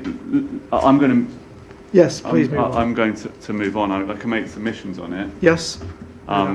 And the adequacy of the information that's before you, given its fundamental importance to what the applicant is saying about the benefits of the scheme. Mr. Whitehouse, let's say for the sake of argument that you replace the 506,000 figure as an input to the GDV with a 421,000 house price figure. On any view, that would make a significant difference to the land value uplift of the scheme, wouldn't it? It would make a difference, but just to draw on yesterday's point, the change in the GDV also affects the costs. We talked about profit and development costs. So again, it's not a one-sided bit. So I think perhaps the impact might be less than you imagine. No, I appreciate it will affect the costs, but the land value uplift, including the costs, is said to be very significant, isn't it? Yes, it's some £184 million, and that figure includes costs. Yeah. Yes, that's the overall dependent development. I'm going to move on. I'm just going to put. You say it would make a difference, and I've taken. No, I agree. It would make a difference. Yes. I'm going to put it against you. It would make if you were to reduce the house price input by some 20%, it would make a significant and meaningful difference to the outcome of the LVU assessment. I would need to look at because I say it's both sides of the equation. If you take a lot off the benefits, you are taking a lot off the costs as well. And the benefit cost ratio, as is a ratio, will move as well. Well, okay. It will change the BCR. Is that right in terms of house prices? Sure. Why would the cost of building the house change, even if it costs less in the future? Because as described yesterday, and as set out in Table 415 of this economic case, a number of those cost elements. As we discussed yesterday, we've got 15% of build costs, 20% of GDV is on developer profit. You've got 7.5% on finance costs, you've got marketing, etc. So there are elements to it. I'm going to leave it with the applicant. I've put it to you that it's a significant and meaningful difference. It's something that the Secretary of State should know about. Given the answers to your questions, I'm just going to leave it to you whether you choose to provide that analysis or not.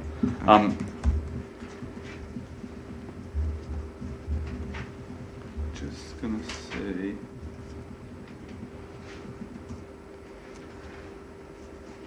I mean, final question then. We already agreed at the outset that the land value uplift falls within the most uncertain category of economic benefit as a matter of principle. Categorisation in the guidance. Yeah, that's the categorisation in the guidance. And in a sense, this debate that we've been having, and Mr. Cameron's point that house prices can go up, they can go down, who knows, makes the very point that the quantification of the land value uplift, which is associated with this scheme and which is said to justify it in economic terms, is inherently uncertain, isn't it? Yes, there is uncertainty around it, yes.